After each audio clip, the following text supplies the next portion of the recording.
He won't walk over. I don't see it. That's good. Look at how good. Yeah, he does. Ankle cleavage is a fashion trend where the ankle area is left bare. Often seen, really called that? Often seen with suits or formal wear, or somebody looking to jog outside. Is it in Coronation C? It does Jeff not Dean? say that. It certainly does. Ankle cleavage. Jeff, don't fire me, please.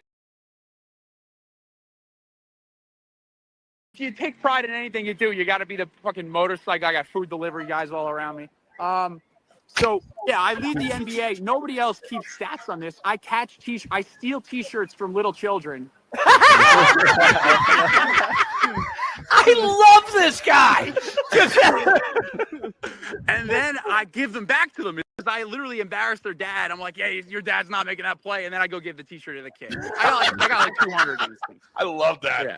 Josh, thanks, brother. Appreciate you coming on. Have a good one. Tonight. Thanks, brother. Thanks. Hey, take care. Let's give it up for Josh.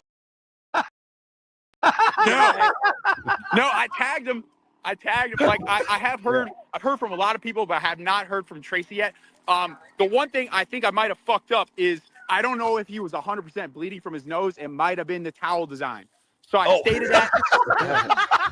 I stated. All of a sudden, people were like, "You're accusing him of not being." Everyone was very upset. I was probably the most thrilled that he was fine and he was joking about it after the fact. Like the fact that he was like laughing and saying, "I'm 1-0 when I barf on the court," like that made my day. I had all the pressure off me from the fucking Twitter goons. Yeah. Yeah, you're going to give Sully a run for his money when we get you up here. That's for sure. Well, Josh, I appreciate you taking the time tonight. And of course, did guys, anyone save you the towel afterwards? You know, say, "Hey, Josh." No, I'm going to do some.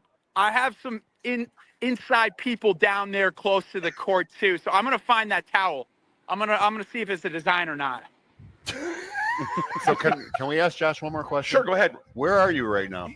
I'm in Brooklyn, baby. I live in Brooklyn. Oh, you got the subway behind me? You see the? Yeah, I live in Williamsburg. I just moved to Brooklyn like a month ago. I'm sorry, a year ago. Feels like a month. Well, we know the Shadow likes live PD, so I wasn't sure. Well, now you're a buddy of the Shadow, Seth Cooper's, right? Yeah. Seth. All right. So do you know he gets busy while watching live PD? Him and his fiance, they get it on while watching live PD. Oh, I didn't hear this one. And then when they're finished, you heard that one? No. No. Am I lying, guys? No. So here's the best part. So they get busy to live PD, and then when they're finished, he leaves her there, and he goes in his other room. They sleep in separate bedrooms. Perfect. That's respectful. Like a home or away game. This podcast on the Talking Smack Network is brought to you by GNS Printing, providing solutions, not just printing. Give Tim Cooper a call today for all of your printed products. GNS Printing, here to help, offering the most customized, friendly, and reliable service with competitive pricing that you will find anywhere at 518-232-2465. Warning. The following program is a collective of characters talking about the happenings in the sports and entertainment world. It's meant to be fun in a comedic, informative way. The opinions expressed on this show do not necessarily reflect the beliefs of their peers, their bosses, maybe even you. There may be some cuss words because that's how people talk in the real world. We'll try to keep the locker room talk to a minimum, but if you're young, please seek permission before watching any further.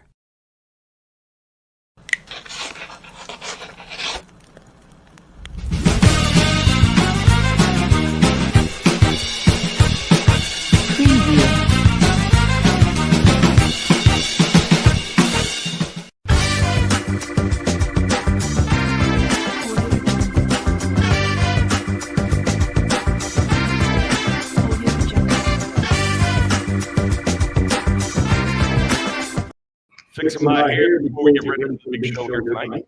Is someone still on? No. Yeah, I don't know. We're here live at the Bullpen, talking smack. It's you. It's me. Yeah, it's you. No, it's not. No, it's not right now. All right, you figure it out. We're here talking smack at the Bullpen, and week 24. How we finished the previous 23 weeks, and we didn't get kicked off the air after last week's episode.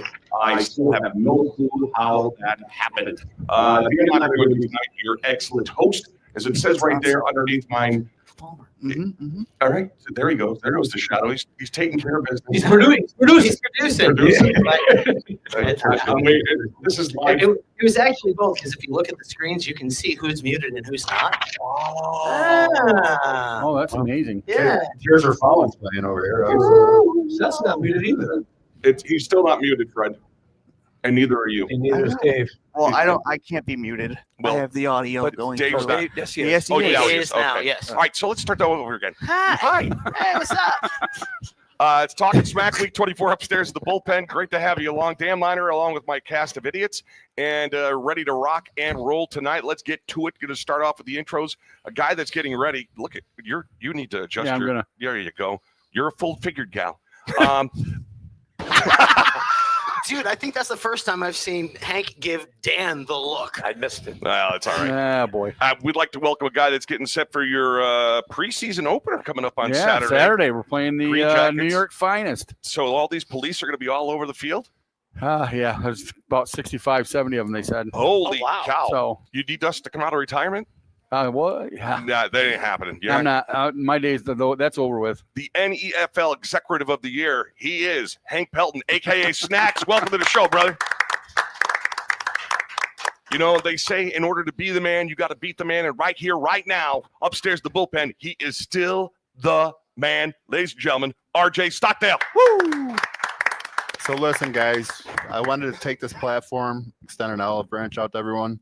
I'm going to have to take a leave of absence from work, and I'm going to miss a few episodes of Talking Smack. Okay. What's today's date, Dan? April 1st. I ain't missing No, shit. I ain't going anywhere. Sully, you suck. I knew I'd get you. You're so stupid. He got you. That was pretty good. Whatever. Wow, starting off the show hot. I mean, after we got the sound issues all set, we're all ready to I go. was going to go farther in, but I know we got time. So we got a lot to talk about here. We're going to try and get a tearjerker out of him. That doesn't take much. Well, I already had my dad's here. I know. Phil Kahn's in the background, and he looks just like a young version of your dad. I Get the know. bagpipes. Kubla's over there, and you said, "Dan, who is that guy? Looks just like Well, I my did dad." the John. Yeah. I know. Anyway. All right. Well, you know, it's I told something. you he's got to keep his glasses off. Yeah, there you go. Stay blind, I okay? was gonna say, poor guy can't see it. Guy that's got his the guy that knows where his glasses are tonight, which is unusual. My partner at Chupacabra, the gas man, Mike Sullivan, Soul Doggy Dog. Cheers. All right.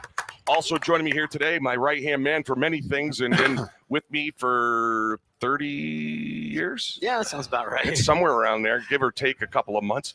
Ladies and gentlemen, Mr. John Pratt Thank with the you, show thank you, tonight. Thank you.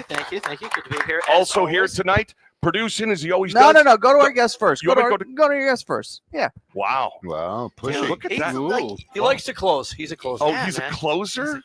Yeah, Closer. okay. Former Major League Baseball pitcher, played for the Expos, the Phillies, the Braves, the Tigers, in Lethbridge. You played in Canada? I did. You did?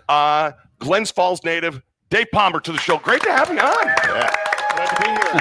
Thanks for having me. You know, the funny thing is, we only met last year at the boat show. That's right. That was the first time. I mean, how did that not? I mean, your dad's a Whitehauler. I found that out tonight. Right. Jeez, what is going on? Like I said, I lay low. The sun goes out and you're out. That's I haven't right. seen him in 5 years. He's always down in Atlanta or wherever. Well, he's here at all. I know, but I don't see him. He's out golfing. You know, he's retired Well, No, he's not. to an extent. Well, to an extent. Nope, there ain't no Sure retirement is. there. No. Well, great to have you on board Well, tonight, thank Dave. you, Dan. I hope you're ready to go tonight, and there will be a quiz on everybody's name later. I did watch some clips of the show before I came over, and I thought I should put on my pajamas to fit in. He got the walker. He got the walker. He got Walker. He got walker. That would have caught attention. And a guy that, are you in your pajamas tonight? I am not in my pajamas, but RJ, of course, is like me, is a huge wrestling fan. He's got the Ric Flair shirt on. I got the Stone Cold socks. This is week number 24 of Talking Smack. I am Mr. Producer Seth Cooper. Yeah, there you go. Okay. Produce. And usually you kick off the show, but I am going to kick off the show. So, RJ, I called you last night. You didn't pick up. That's okay. Live PD. Shocker. It's What? all right. Yes. I was in the middle of something. Was your girl? Yeah, we were So All right, so you guys got to explain to Dave here Yeah, what the that deal means. is with the. You want to explain, Seth, or you want us to explain? So what happens is, you ever seen the show On Patrol? It used to be Live PD on yeah. So Seth at home when he's in his crib hanging out with his lady, his fiance, they put on Patrol, and they get Chicka bow wow. they get a little bit amorous in her room while they're watching On Patrol. And then they bow chicka wow wow, and then he goes over to his own room afterwards and just chills out and leaves her there. It's like Ricky and Lucy. Yeah, sort of. Well, no, but they were never in the same bed. I mean, at least they were on patrol in the same bed for a little bit. So you on patrolled him yesterday? So this is what happened. I saw the call, but it was 15 minutes later. So I'm watching the Miami Marlins and New York Mets game last So night. you're not watching On Patrol? Not watching On Patrol. That's So is it different during baseball season then? no, Is that, no. Different stick. So I'm watching. Choke up. I'm watching the Miami and New York game, and Sully calls me, and I'm going. Ellie goes, You're going to tell this story. She goes, Sully's calling you. And I go, what? She goes, Sully's calling you. I go, okay, pick it up. I go, hello? Hey, what are you doing? Watching baseball. What's up? Hey, do you have Joe Pizzullo's number? I said, no. He goes, all right, I'll send it to you. I said, okay. He goes, he wants to be on the show. I go, not a problem. I go, I'll give him a call. So I said, you know what? I said, I'll give him a call, and I'll actually text him instead. So the number that Sully You're gave. texting Joe? So the number. You think RJ has problems? Oh my God. Boy, you better up. So hold on. So Sully gives me his number, and I give him a call. And well, turns out this is what happened. So hi, Joe. This is Seth Cooper from Talking Smack. Are you able to join us on the show on May 6th? Then the guy replies, Talking Smack? You have the wrong person. I said, is this Joe? He says, no. So I go, well, son of a bitch. So then You're drinking with that one there. So then I go, all right, well, we'll figure it out. So then all of a sudden he goes, sorry, not him. I said, well, what's your name so we can talk about the story on the podcast tomorrow night? You're welcome to stop by if you would like. Well, He ghosted you? this guy's not here. He did not answer me and then blocked my number. So then I said, well, let me actually see what Joe Pizzullo's real number is, because Sully then replies, How close was I? oh, F-bomb, I gave you the wrong number. Here's his house phone. So I call his house phone. He picks up, hi, this is Joe. I said, hey, Joe. I said, this is Seth. How are you? He goes, good. How are you? He goes, I'm actually watching Talking Smack right now. I said, no problem. So then he says to me, he goes, I sent him a text, and he goes, RJ says, you think I'm bad. He goes, can't figure out how to send pictures. Oh, he has no idea. We'll have a kid show me tomorrow. Smiley face. Well, because he's a monitor over at Glens Falls High School. Oh, So yes.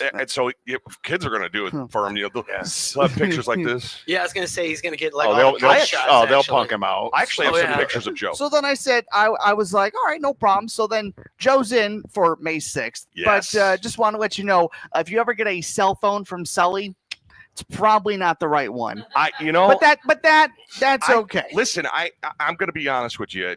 Sully and I have been hanging out for years now, and you've never given me the wrong cell phone number for anything. And it's so funny because I'm a nut job with numbers. I'm like Rain Man. I know. 4354 1016. Yours, I don't know. 1-800 hot and wet. 1752. No, 1725. Nope. Well, I'm close. Nope. 791-1725. No. What's your phone number? I'm not saying it in front of 62,000 people that you watch just our show. threw up that last guy's phone number like it Not was my nobody's not my business. phone number. I know Wow. I do it to 5,000 people 40 times a year. 518-744-4841. That is so not your cell phone Yes, number. it is. Allie's is 1725. Oh, you Dan, asshole. Oh, dude. We're So for a wrong. good time, call Allie? Oh my God. Well, she is getting married to you, Seth, so I understand. She needs all the good time she can get And now. I find it admit you're not upset that I have your fiance's cell phone number. No, not at all. I'll tell you what, we're not watching Live PD. Well, don't call between the hours of 7 and 11 Friday and Saturday night. Why is that? We're watching Live PD. So, Dano, could I ask Sully a question? Sure. Oh, Jesus. So, where were you? Where were you today at 2:34, Mike? Well, RJ, according to you, I was running a red light on Glen Street. I'm calling LaFar. You're done. Right by the And monument. it was so yellow. It was No, not it was- red. it was freaking red. absolutely It was yellow. totally yellow. And what's I even didn't see worse, it, but it was yellow. he has the attention span of a gnat. You can't tell that it's me right next to you. I'm just looking at him. Totally blows. I was away. probably on my phone. That's why I didn't see the red one. I'll tell him afar again. So just want to let you know, Super Chats, they are available tonight. Scan the QR code. Right above $10 John's or head. more will get you a nickname from our guest tonight, Dave Palmer. Also, $5 more will get your Super Chat read tonight, where we are going to start with Super Chat. John Baker chiming in. He says, hi, guys. Hey, John. Love Hello. this. Y'all make my night. Hey, John, how are you? I Johnny. hope that John's feeling better. John's been going through some stuff, so I'm glad that John's with us tonight and hanging out with us on the show. John, see you Friday night at the Thunderdome. Also, wanted to let you know, we will get to these few Super Chats, of course. A Red Wings netbinder did pass away today. We'll get to those as well. Mark but LaForest died. Trees. Yeah, Really? I know. Yeah. I had his stick. I've got his jersey. Really? Yeah. I shouldn't say I have it. Lisa has it. She's Lisa got a has thing for goaltenders. I don't understand. I mean, I was a rugged defenseman, punching people. You're rugged. I would just take, yeah. back then, I'd take No, any I broken was. stick I could get. Like, you know, When you're You a know what kid. it is? It's the goaltender. It's kind of like the catcher in baseball, or even the quarterback. It's the position that no. All The goaltender's always the flake, isn't he? I mean, I yes, but he's also got the one that's got the most eyes. Yeah, on him and all that. goaltenders are quirky. If you Yeah. read books, they got some weird. They have more baseball. Obviously, you superstitions. haven't met many football centers. So let me ask you, Dave, I'm going to ask you the question. Out of all the position players, who's usually the flakiest out of the 9 places? Put 10. We'll let the DH go in there as well, too. Who's usually the flakiest? Left-handed relief pitchers. That's very specific. And why? I don't know. Okay. Just something about them, huh? They are left-handed relief pitchers. You see some old drunk walking down the street and go, oh, there goes an old left-handed. Don't talk about LaPointe like that. Super Chat. Sandy Sullivan Ah, chiming in. boy. Oh, She here we says, go. I'm back, guys. I bet you missed me. The Yankees have started. The Yankees have well, also... that's why she's all in a good mood. Well- Also, we might as well get to our first segment here. This photo was passed to us a few weeks ago from Mr. RJ Stockdale. True. It I'm is gonna put on my little glasses RJ again. Stockdale with Whoa, our look, guest a tonight, full Dave head Palmer. of hair. Who's Um, that? Yeah. Look at that. Apparently, That's why I knew I was, because I hadn't had my, like, Your I puberty? well, no, I'm freaking 8, but but I knew I got tall. Your quick. shirt looks like a Oh, it's seismograph. Oh, it's a horrible. Well, now it's an EKG. So if you look closely, though, it was Dave Palmer Day, and you told me it was October 2nd, 1980. 1980. My mom was on the committee, and she did a bunch of stuff. What was Dave Palmer Day about? Oh, it's a big deal. It was here. at the Civic Is that Center. the Civic? I was going Look to say, at it looks the like X. it's the Civic Center. Look at the X. Oh yeah, you can see the Oh, X. Oh, okay. Yeah. Sweet. I remember Chris Byer was here. I want to say someone else came up for that Chris too. Spire, I read that name. I think Chris was the only one. Okay, but it was a big deal. It was Very cool. really big deal. Do you remember that day? I do. Oh, he remembers So- the date. So So what happened that day? Would they just do a thing where they honored you and made you walk around the top of the Civic Center, or what? no, he was just shaking hands and kissing babies. Signing autographs? No, Yeah. signing autographs and then there was a banquet that night and Chris Spire got up and spoke and In what year? 1980, that said? No, it was a big deal. Was that before or 1980. after the perfect game? It was right after 1979. Before It was before? week before. Very cool. that is so cool. And RJ was so excited that he found the picture and he said, I gotta I have wasn't this for sure if next I still had it. I wasn't That's sure. wicked cool, RJ. Yeah. That's a Polaroid. Go figure. That's the way he still takes his photos, by the way. That means more to me than when this and that. and- I understand. You know, it's you do you, I do the rest of it. well, I've had it for 45 years. It's there. So that's a testament to that, right? That is, I mean, how cool was it to be recognized by your hometown, Dave, for back in 1980, back when, you literally just started playing in the majors, didn't you? Right. I went up at the end of 78 and all of 79 and 80 and I don't really remember who headed it up, but they said we're going to have a Dave Palmer Day, and it was awesome. There Was a Ned couple of Hartness guys. still around? Or Ned- Oh, it would have yeah. been right. Ned was It is, part of that. yeah, heyday. Jerry Solomon. Yeah. right there you go. I think Dr. Bittner. I'm not sure. You brought out the big guns. I did. Jeez, I guess so, man. Oh, man. So it was quite an honor, to say the least. I know my son My grandson has the poster from that day. Oh, really? In his bedroom. My brother has one. I don't know. awesome. There's a couple floating around from that day. That's That's why cool. That's why I remember the date. Oh, I thought you took your Prevagen today.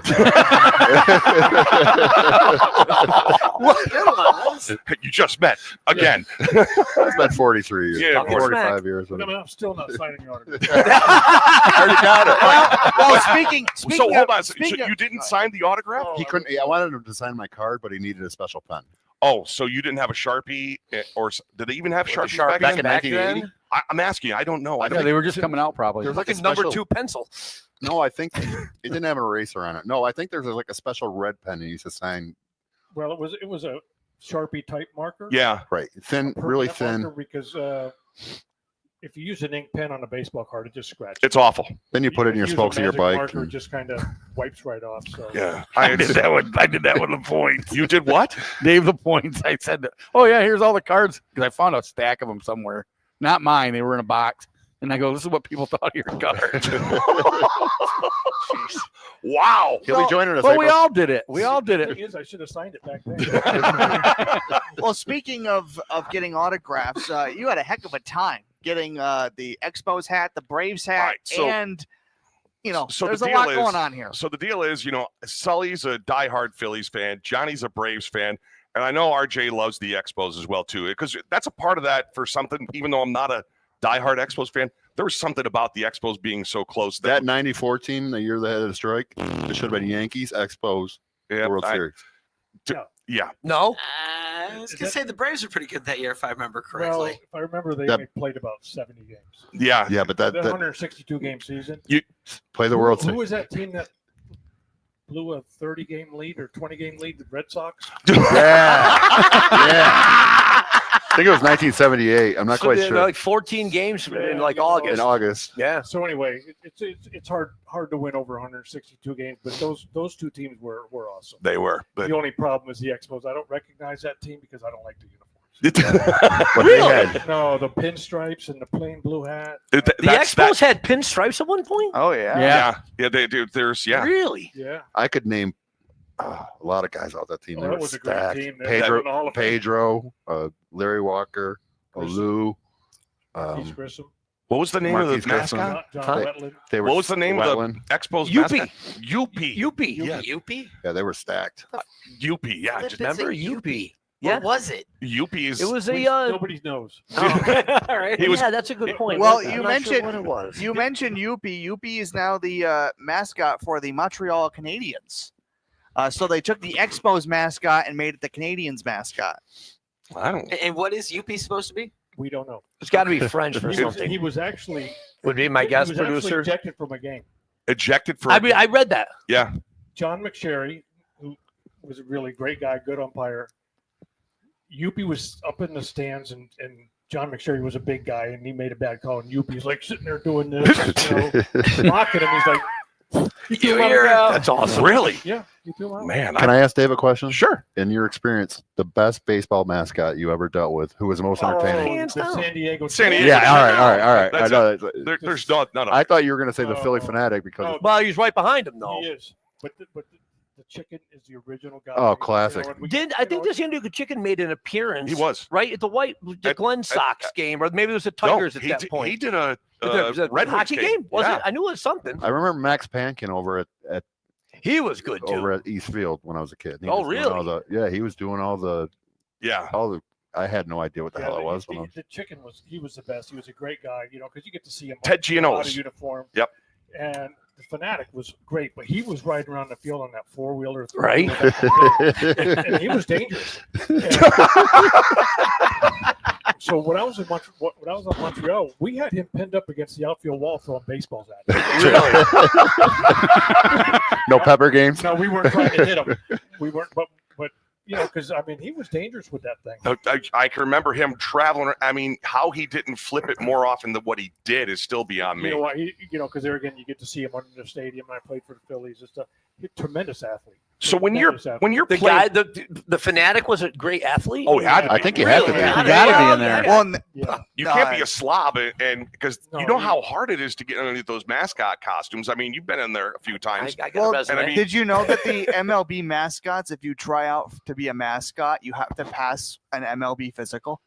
Do you really? And then you have to watch 4 hours of live PD. That's a different physical. So when you're playing baseball, so you're out there in your major league stadium, do you pay attention to what's going on with the mascot and all that crap that's going on? Only the fanatic. Just because you didn't want to get run over. He'll run you over. That makes perfect sense. But during the game, you're sitting down in the bullpen in the old stadium, the old Jack Murphy Stadium, which had a 15-foot high wall, and people are looking down at the bullpen, and you're sitting there with your back against the wall, and you're going, "What are they looking at?" And you go like, and he's got something hanging. He's got something hanging over the edge, waving it about this far over your head. Did you have a different routine on your days you were pitching, or did you do the same thing every day? No, when I pitched, I didn't talk to anybody. All right. I didn't like anybody, Nasty. and I just got my own little world. What about like a pregame meal? It's like the same routine, like that type of same routine, same thing I every did it. single I did day. in Montreal. Poutine.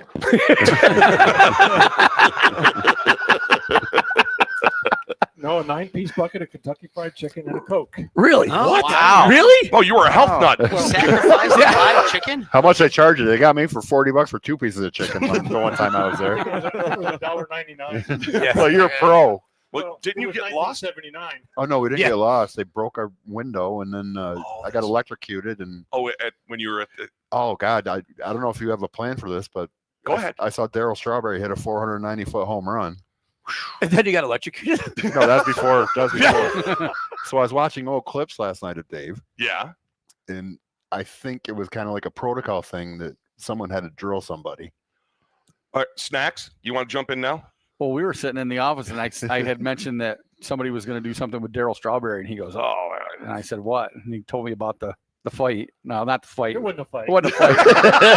So No, tell the story. What Hey, happened? you did the fight. The attack. He This got- is classic. So he threw a pitch, right? He threw a I pitch think Ray at Knight- Strawberry, and Was that why the picture of him punching you in the thing? no, yeah, that's part of That's it. part. All right, sorry. go But ahead. then So- we Googled it to see it, and I'm watching the video. I go, "You didn't even hit him. You ducked him." So what happened with Let that me whole go- thing with Yes, tell the you? story. I mean, obviously, you're a tough boy from Glens Falls. Okay, we get that. Tough guy. What made you Duck. go after Darryl Strawberry? Yes. of Go all ahead. Tell the people? story. What happened?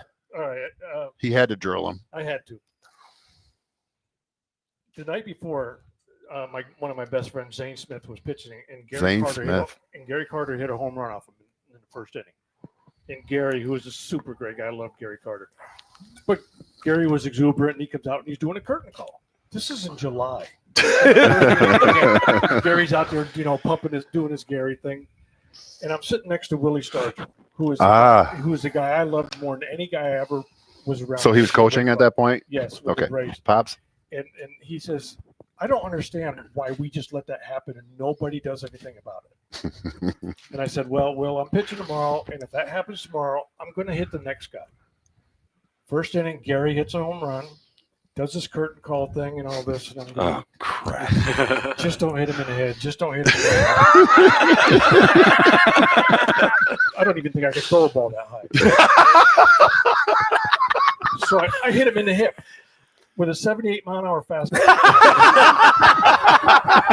Did the jugs even read a 78-mile-an-hour pitch? They use an hourglass. So I have the audio here from We don't need the audio. no. There's Keith Hernandez. Wait. Hold on. So what happened after you Yeah. you hit Strawberry with the pitch? Let him A finish the story, man. 78-mile-an-hour pitch. Let me finish the story. You said we had till midnight. Come on, I'm riveted here, man. Okay, so Strawberry drops his bat. He comes sprinting at me. Yeah. That's got to Oh be my God. scary. I didn't know what to do. I see Keith Hernandez, Ron Darling, and Rick Aguilera coming out of the dugout. I see all my Braves teammates just going, huh. So where was Willie Stargell? Yeah. On the bench. Really came out when it was all over. Did you end up on the bottom of that pile though? I did. So anyway, so here comes, I didn't know what to do.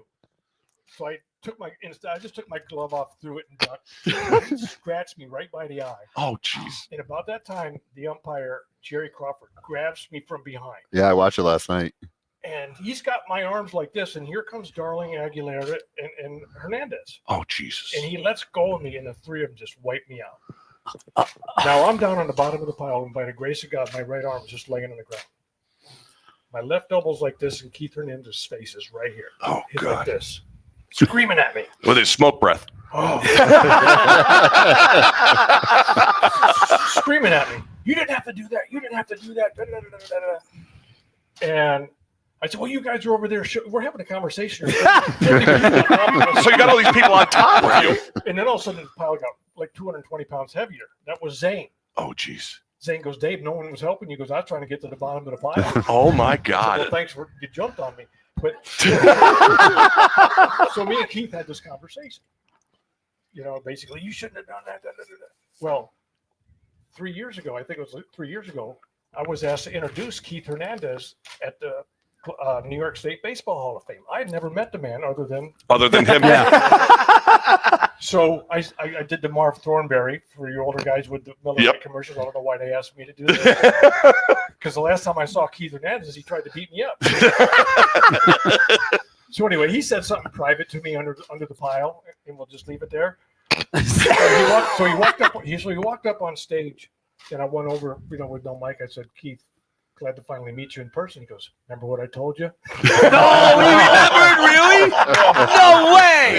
So I did. We talked about it outside later. How cool is No that? way. Awesome. So Gary, and No go ahead, shit. go ahead. So after the game, and this is my story, and I'm sticking to it. Yeah. This is the real version. This is the real version? This is what happened. Because the media asked after the game, did you throw at Strawberry on purpose? And I said, no. I said, Gary took so long with his curtain call, my arm stiffened up. Hey, that sounds like something your father would say. So Darryl Strawberry got accepted into the New York State Baseball Hall of Fame a couple of years ago. So I went down and I walked up to him and I said, okay, you can go ahead and hit me now. He goes, why would I hit you? You had no idea? And I said, because I hit you first. Oh! And he said, oh, and I told him who it was. He goes, oh, man, that's a long time ago. We're good. And I said, just so you know, it wasn't personal.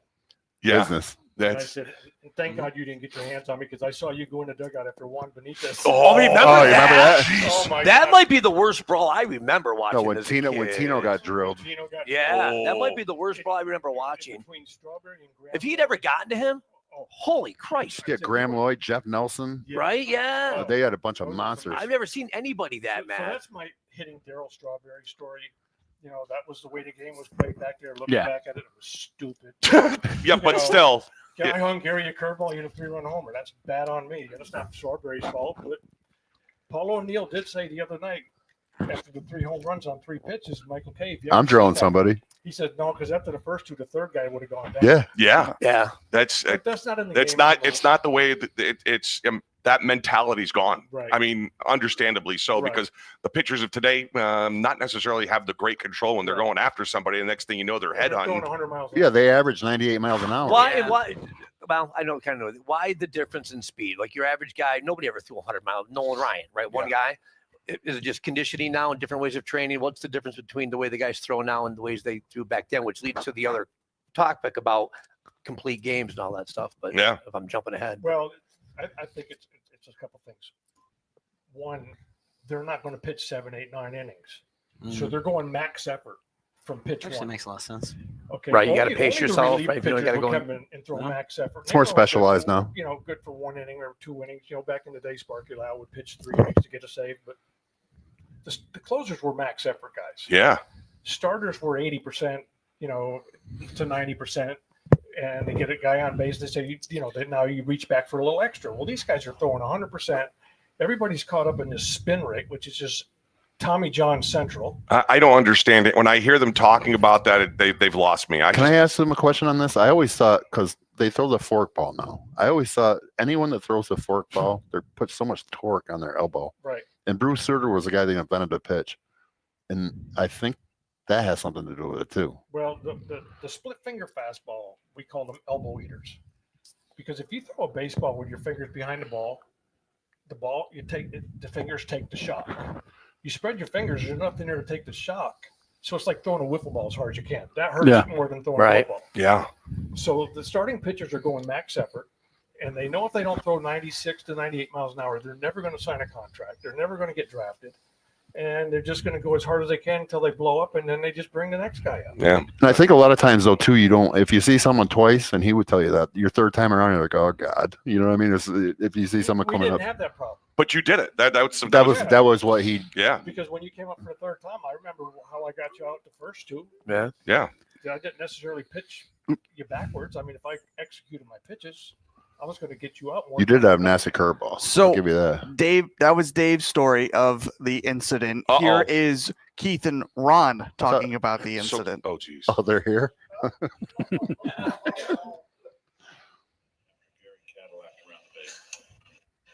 a fight with David Palmer or something. Yeah.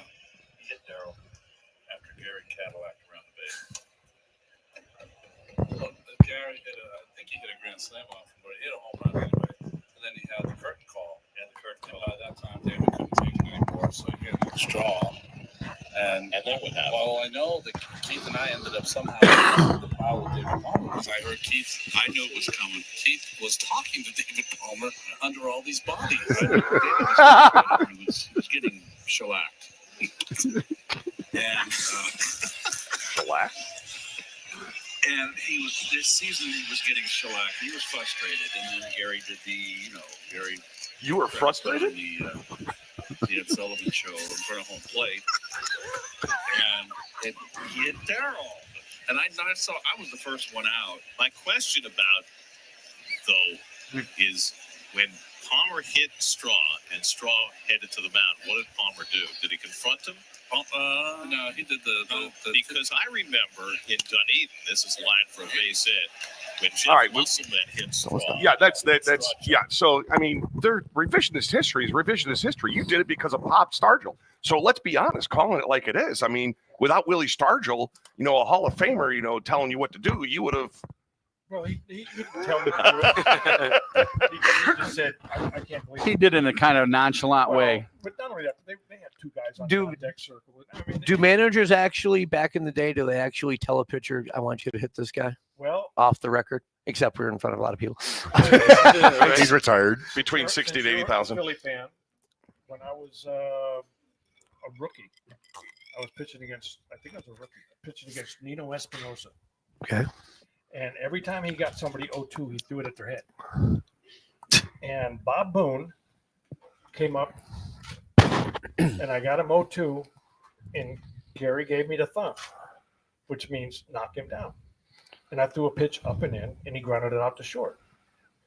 I'm running off the field. Dick Williams, the manager, met me at the dugout. Oh, geez. He said, kid, if you're not going to protect your players, you can go to AAA tomorrow. Oof. Okay. So I go out to pitch the next inning. Nino Espinosa's up. I get him 0-2. And to this day, I don't know how I didn't hit him in the ear. Really?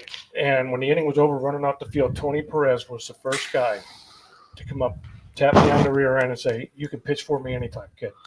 Wow. That's if crazy. I didn't do that, I would have gone to AAA. And still, to this day, he's like, how did I not kill that guy? But he didn't throw up and in on any more of our hitters either. So another one I want to ask you, too. So I believe in 1979, Willie Stargell and Keith Hernandez were co-MVPs. Right. Did that have anything to do with it?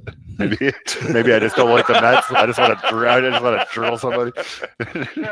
Keith was on the Cardinals at the time. So, but no, Willie was just saying, they're over there showing, and I guess they had a documentary. I hadn't watched it. Oh yeah, the '86 Mets, and they were getting fights with everybody, and and they were kind of the bullies. I mean, they were just beating the crap out of people. They were brash on the field, and they put it in your face. Yeah. Which back then that wasn't part of the game. Like crazy. So anyway, it was kind of get a respect thing, but yeah. July, we're already 35 games out of first place. I want to enjoy the 3 days off for All-Star break. I don't want to be in a hospital. Strawberry destroys me on the mound, but Keith and I had a nice conversation. That's cool. What we'll do is we'll take our first break. We'll be back with more Dave Palmer on Talkin' Smack Live from the bullpen. Back with more after this. Talkin' Smack is on the air, and it's brought to you by The Bullpen on Glen Street in downtown Glens Falls. The Bullpen, a favorite among locals, whether it's lunch, dinner, takeout, a night out, pregame, or postgame, The Bullpen is the place to go. The Bullpen's second floor contains Suite 216, the banquet room, perfect for hosting private functions for under 100 people. Chef Pam and a team offer a plethora of incredible food options for each guest. They offer a wide variety of menu options for everyone. Gluten-free and children's options are plentiful. Please let your server know if you have any allergy restrictions, and the Bullpen will be glad to accommodate you. The Bullpen on Glen Street, downtown Glens Falls.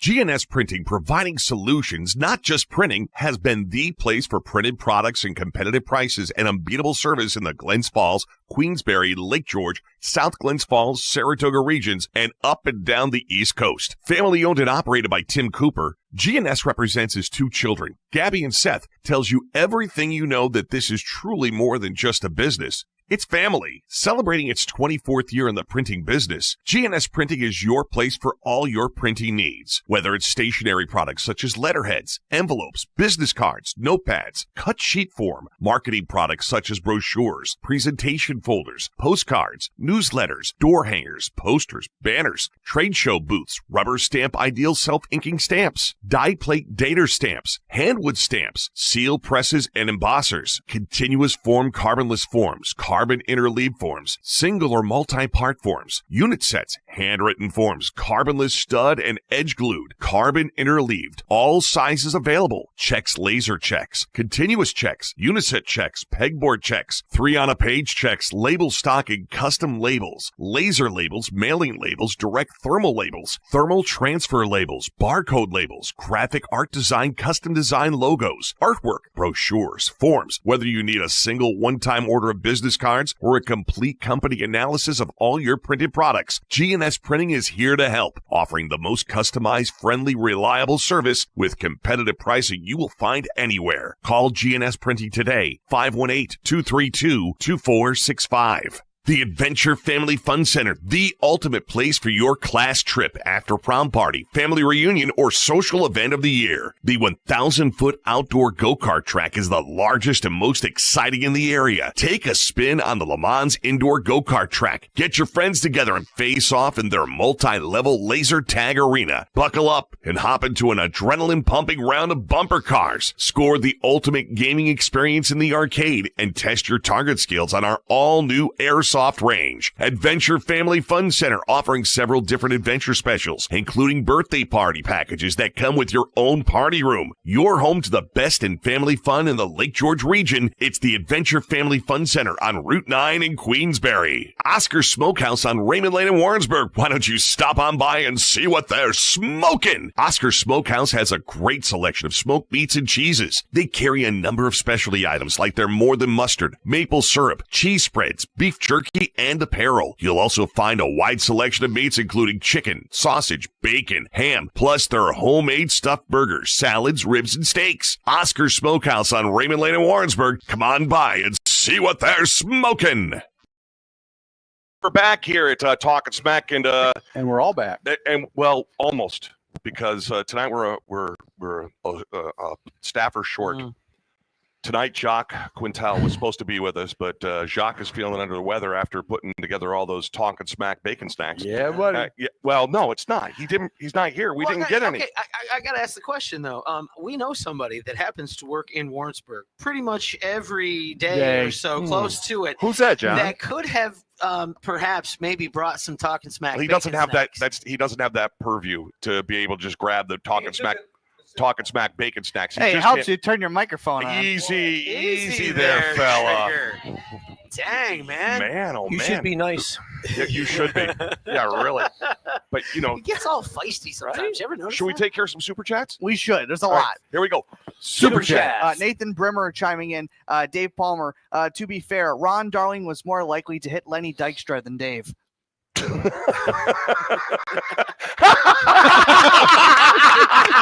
I just read the super chat. Gotta look. That's over my head. What happened? Okay, I don't know know the context of that. I don't. I either. kind of do. I don't now. know either. We just read them. Yeah, just that's okay. A lot of them don't Nathan make Brimmer any also sense. says you can't do that much blow and remember somebody hitting you. That's a Keith Hernandez That- reference. You know, I thought that was a I think that's a strawberry. strawberry. Both. Donnie Long saying best place to play on the road. Oh, that's a good question. Dodger Stadium is pretty awesome. Really? Dodger Stadium, You like know, that. even You've though got it's that the on second 3. oldest park in the National League. It's still. Is it still Chavez Ravine or? I mean, I know they just redid it over the winter, but it's like brand new when we were there. It's just a great setting for a ballpark. Yeah, the ballpark there is just incredible. You know, the mounds were supposed to be 10 inches tall, and the Dodgers pitching staff were all 6'5", 6'6", through overhand, downhill. There was a stepladder on the back of the mound to get to the rubber. Didn't they say that about J.R. Richard in the Houston Astros? Didn't they say that when He was he was nasty. so dominant because it was a higher pitcher's mound? You know what? It's perception. It's Hey, Dave, not. put the microphone closer. to your It's not. Okay, bud. But when J.R. Richard stood there and he pulled his hat down over his eyes, he's 6'7", and he stood like Nasty. 3/4 on the mound, and you don't know if he could see you or not. And he threw almost as hard as Nolan Ryan. And That had to be not, intense. Not fun to hit up. I pitched against him one time in Montreal, and before I came to bat, we had a rain delay, and he didn't come back out. I'm like, I don't have to hit off J.R. Richard. It's But Nolan I, Ryan. but I hit off a young Joaquin Andujar, Oh, Oh, no. geez. who was wild at the time. And Jacqueline Andujar, as a friend of mine once called him. Did you ever have to face Nolan Ryan as a I better? didn't have to. I got God to. bless you. Oh, you got. I got So- to. Whenever got I had to to. do anything, I always said, you only had to pitch every 5th day. I said, no, I got to pitch every 5th day. Yeah. The 4 days were no fun. But I did. I was 1 for 3 off Nolan Ryan, and Really? and Joe Morgan robbed me of a hit. Wow. Damn And Joe I Morgan. didn't strike out. Who was the Wow. Who was the Yo, tough? Dude, seriously, Nolan Ryan, man. Who was the toughest guy you faced? Nolan or somebody? Gary Carter. The good news is also Dave can talk about being able to hit as a pitcher because now not so much anymore. What were your thoughts when they decided to go to the universal DH rule? I thought with interleague play and all that, and the way they were doing the World Series alternating, that they should have just gone to it. Yeah, most of the kids now are being groomed strictly as pitchers, so they never bat in high school like we did, or maybe in little league. But a lot of guys don't even bat anymore. They're just strictly pitchers from a young age. So I don't know. My thing on that was when my arm was gone, I didn't get to stand behind an L screen and feed a pitching machine. I Yeah. was home. Yeah, that's it. So these guys that can't run and can't field, but they get to hit 3 or 4 times a night. Well, speaking of machines as well, something that was introduced during spring training, automatic balls and strike system. What's your take on that of allowing to have a pitcher or a batter reverse an umpire's decision? Is that a rule? Well, it's a They rule in did spring training. Some teams opted out of it, said we're not going to do that because you can't do it regular season. But I know one of the Yankee games, every other pitch they would have been questioning. So I don't know. about that. Well, here's my take on that. If you're gonna take the human aspect out of it,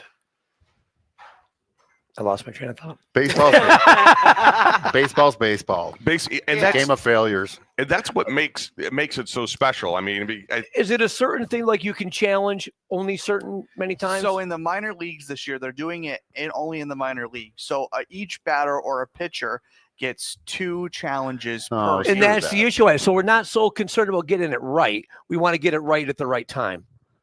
Right, like in the NFL. Yeah. You get how many Well- challenges? I mean, if you want to get it right, then get it right. But for example, and we saw this a lot during spring training for those that watch spring training games and don't think that they're boring.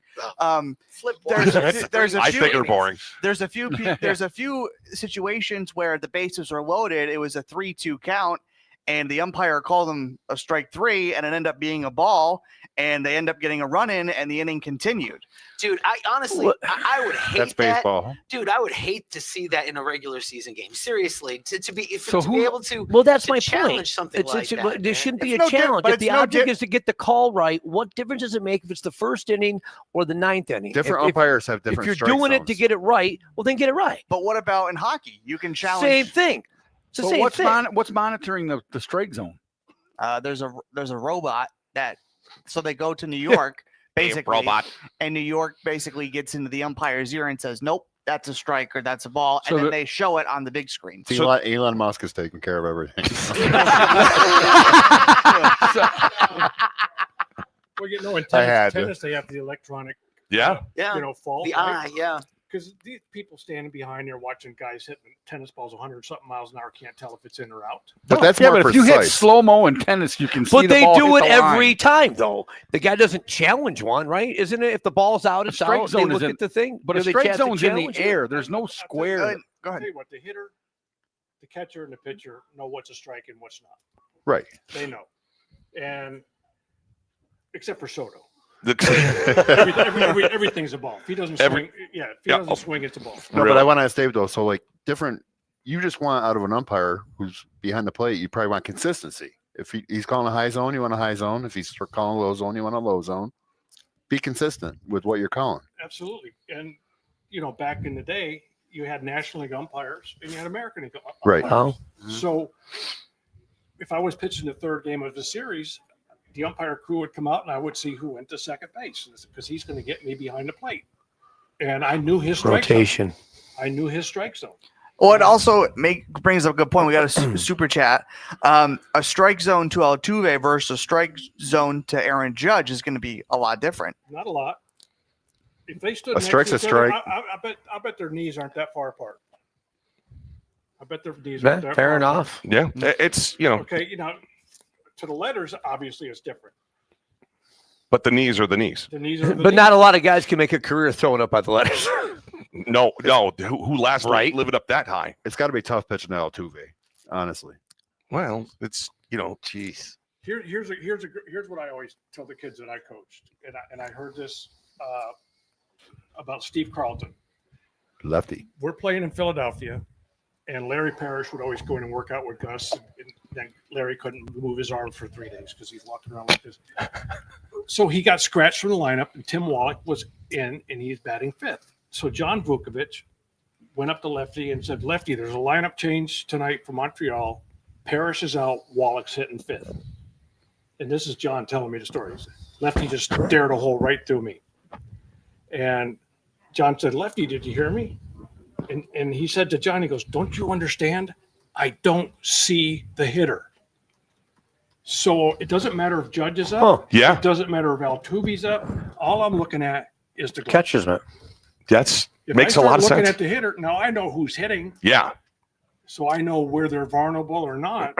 But once, Gary puts the sign down and he sets up, that's all I'm looking at. So as a catcher, did he give you the best target? He for a big guy, A he good did. targets. For a big guy, he did. Yeah. Yes. Can you walk us through the perfect game? It was cold and it was raining. And who was it against? Who was it against? It was against St. Louis. Because I'm so curious about your mindset as you and I know it was a rain delay, whatever, but still, I'm curious about your mindset as you're working yourself through that game. Well, here was my mindset.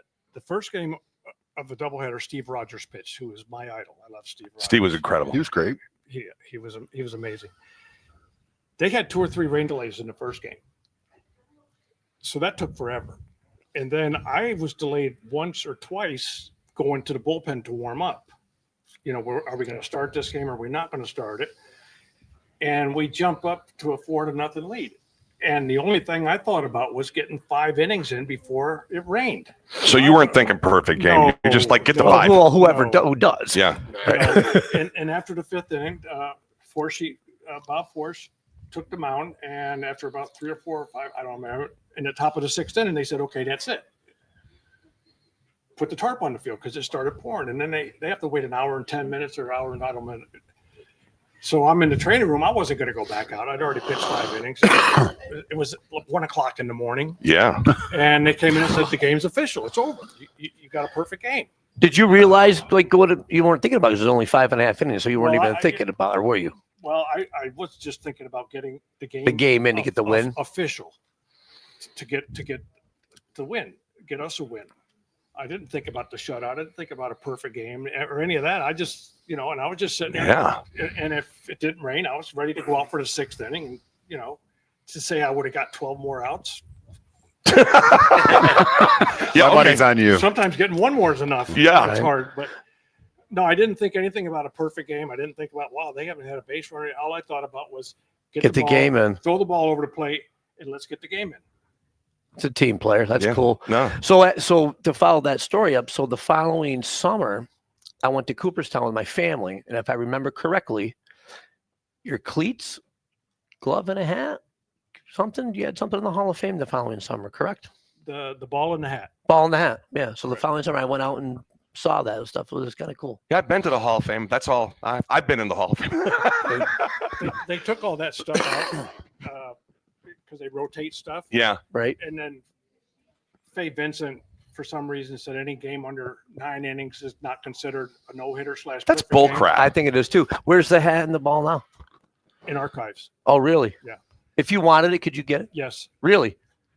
Yes. That'd be Actually, cool. I have a picture of my kids with it. Really? Oh, that's cool. They're Oh, that's awesome. They're wearing white gloves because you're not allowed to touch it. Really? And they couldn't put the hat on, but they could hold it up over their head and hold the ball. So I have a picture with my kids with the ball in the hat. That's awesome. So the cool thing is with those types of things, not that there's like a rule or anything, but any athlete that, like, for example, with Shane, with his jersey going into the Hockey Hall of Fame for scoring the goal, the athlete has direction over where that jersey goes or if they want it back or vice versa. Is that kind of the same way? If you said to them, hey, I want that hat and the ball, can you get it from them and say, I don't want it in the archives anymore? I don't think so. I think once I donated it, it's theirs. It's Okay. theirs. That Yeah, makes sense. that's cool. But that, you Well, I know, donated my baseball. They won't give it back to me either. So listen, not all of us are Little League legends, okay? So Super chat. Two here. Skinny Jeans is in the house. Ah, According to Mike Kasterzak. Also, Joe. Who was asked- that? Who was that? Somebody, I don't know, Mike. Mike? Mike Kasterzak. Krajcek? Says skinny Krajcek. jeans in the There house. was a guy, so I pulled into the Project. I pulled onto Bill Deneen Way the other day to exchange a couple tickets. I get out of my car and there's a gentleman who I have no idea who it is. He goes, "Hey, you wearing your skinny jeans tonight?" And I just kind of gave him away. So that may be that guy, and he should mind his business. Another super chat here Super from chat. Joe. He says, "How would you handle Juan Soto and Aaron Judge?" Carefully. Yeah, that's the old thing. You know, you're old. How did you pitch Babe Ruth? Carefully. Yeah. There again, I would throw to the glove. Yeah. And if I threw my cutter, I had two pitches. I threw a cutter and a curve. I could throw my curve a lot of different angles, a lot of different speeds. And if I was on top of the cutter and it was cutting, and I hit my spots with it, I was going to be successful. Yeah. And if my curveball had good bite and I changed speeds on it, I was going to be successful. So it doesn't matter if it's Judge or Soto or anybody. Yeah. You know, well, what LaPointe always tells me, and he's one of my drinking buddies. So he says, if you have your stuff, you got your stuff. Sometimes you just don't have your stuff. sometimes you don't, and sometimes you have to You know, kind of make it up as you go along. Finesse it. You know, I mean, you can't just say, well, you can only win with your A stuff. We wouldn't be there. Well, you hear a lot of guys talk about, I didn't feel good coming out of the bullpen. David Wells, when he threw his perfect game. Yeah. Well, one, he was hungover if you read his book. Yeah. But two, when he came out of the bullpen after warming up, he was like, I felt absolutely was going to get my ass kicked. Yeah. The guy goes out and that's when throws you pitch the best. hungover. No, No. You would have been a 3,000 game winner there, Sully. Both be all stars, man. Come on. It's always thinking back in Little League. I would have been out in center field with Genesee Lights. Cream Light? ale. Oh, cream ale. Sorry, yeah. Come on, man. were you still with the Expos when Pete Rose got his 4,000 hit? I was. Really? A lot of people Pretty don't cool. realize. That's cool. Off Jerry Kuzman down the right field line. All right. But I came into relief when I was a rookie or maybe second year, and we warmed up on the side of in Montreal. They didn't have the bullpen behind the outfield wall, and I got done warming up. I come in and I sat down, and the pitching coach was on the phone, and he walked down. He goes, "You all right?" And I said, "Yeah, I'm fine. Why?" He goes, "I'm just checking." I said, "All right." I pitched 5 innings relief, struck out 8, and gave up 3 singles. Well, And after the game, I said, it was Jim Brewer was a pitching coach. I said, "Brew, why did you ask me if I was all right?" He goes, "Well, because Ozzie Virgil Sr. called down and said you had nothing in the bullpen." I said, "Well, I didn't see a hitter down there."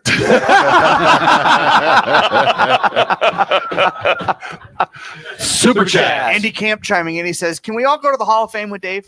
Oh, that would be That cool. would be cool. Yeah. Yeah. Hey, when was the last time you were out there? Last summer. Oh, there's nothing like it. No, there's not. There's not. If you drive with me, you'll get there in 5 hours. So that's right. With anybody else, you get there in five and a half. It's a true story. We lost our itinerary, so I said, "There's got to be a sign that says Itinerary. Oh man. I'm serious. So we Roadmap. I said, there's got to be a sign that says Cooperstown, right? We ended up by Itinerary. Turning Stone. I'm serious. I can see it happening right now, dude. I can see it. It's me and Fiore. Well, there's no easy way to get to Cooperstown from here. You got to go through back roads regardless. We want to go to Amsterdam, I believe, at this point. I always want to stop and get a pack of gum at the beach nut plant. Right? Yeah, that's no more beach nut. So I gums. was lucky enough the year the Red Sox won their first World Series That's since too bad. forever, 2004 maybe. I was at Game 6 of that one. Were you? Yankees. So the following summer, Ugh. they always used Got to there, have no problem. they always used to have the Hall of Fame game, which they Yeah. don't have anymore, I don't think. They do. They have it every 3 years. The Mets have it every 4. All right, so the Hall of Fame game in Cooperstown, and the Red Sox, because they won the World Series, they played the Tigers. Well, it was cool, but they had a home run derby. Well, you ever see David Ortiz hit a home run at Doubleday Field? Their fences are like 250. It's not far, but it's more than that. But they got the houses in the back, and I mean, to be that close and that. Did it sound like Stone Cold Steve fun. Austin was making his entrance every third pitch or whatever? Nah, it was insane. Do you know who's done those games before? What do you mean? Did play by play? You? Kenny Lucchese. Really? Kenny, yeah. Okay, our stations were invited out, and he went out there and did it. It was That's pretty kind of cool. It was very cool. Very cool. Are we caught up on Super Chats? Caught up on Super Chats. It's 8:01. So you know what it's time for? A break. We'll take this break, and we'll be back with more of Talkin' Smack live for the bullpen right after this. Brought to you by Clean It Out Containers and Junk Removal Service. Do you have a lot of junk or waste to remove from your home? Clean It Out Containers and Junk Removal offers compact and cost-effective dumpsters and other waste removal services, such as appliance removal and estate cleanouts. Based out of South Glens Falls, Clean It Out Containers is a family-owned and operated dumpster rental business that provides convenient roll-off dumpster services. Whether you have a garage full of junk, extra scrap metal to dispose of, or even organic waste like lawn debris and branches, they have you covered. Clean It Out Containers also features highly competitive rates and flexible rental times. You can easily select a service on their website and then pick a date or time that works for you. Call and book via phone. Brought to you by GA Bow Fuels. At GA Bow Fuels, they take pride in providing timely and reliable oil and propane delivery services. Whether you're located in the Lake George and Glens Falls regions of New York or as far away as the Bennington, Vermont area, we are able to serve you. They encourage you to contact them today and learn more about their propane and oil delivery services, as well as the other work they complete for you. Whether you need a minor furnace repair, complete AC installation, or routine HVAC system maintenance, GA Bow's fully trained and certified technicians will help you out. In addition to the heating and cooling work, they also supply premium diesel, gas blends, heating oil, wood pellets, and other fuel delivery options to properties across the entire Northern Capital Region. GA Bow Fuels. Give Mike Sullivan a call at 518-337-6599. By your Edward Jones financial advisor serving Glens Falls, Stephen Babson. Get the personal financial advice you need to achieve your goals. Whether you're planning for retirement, saving for college, for children or grandchildren, or just trying to protect the financial future of the ones you care for the most, Stephen Babson can work together with you to develop specific strategies to help you achieve your goals. Stephen Babson can also monitor your progress. Give Stephen Babson a call today at Edward Jones in Glens Falls at the corner of Bay and Washington. By Mullen Construction and Seamless Gutters. When you choose Mullen Construction and Seamless Gutters, you'll always have access to the area's lowest prices. As a family-owned and operated business for over a decade, you'll be treated like our neighbor. That means affordable prices and friendly, knowledgeable service every time. Get in touch today to find out more how they can help you improve your gutters and protect your roof for years to come. When you work with Mullen Construction and Seamless Gutters, you'll get a 10-year workmanship warranty on gutters, downspouts, and leaf protection. If anything goes wrong with your work, it'll be covered. Back with Talkin' Smack live from the bullpen. And who do we have on our show next week? Oh, I know who we got. Got our buddy Chuck Aiken joining us next week. So I'm looking forward to that. Hopefully, Chuck, I know you're watching tonight. And I hope you're well enough to be here next week. I've already got my Darth Vader shirt picked out. Oh, for him? He's a huge Star Wars fan. I mean, there's two people I know that are just mega Star Wars fans, you and Chuck.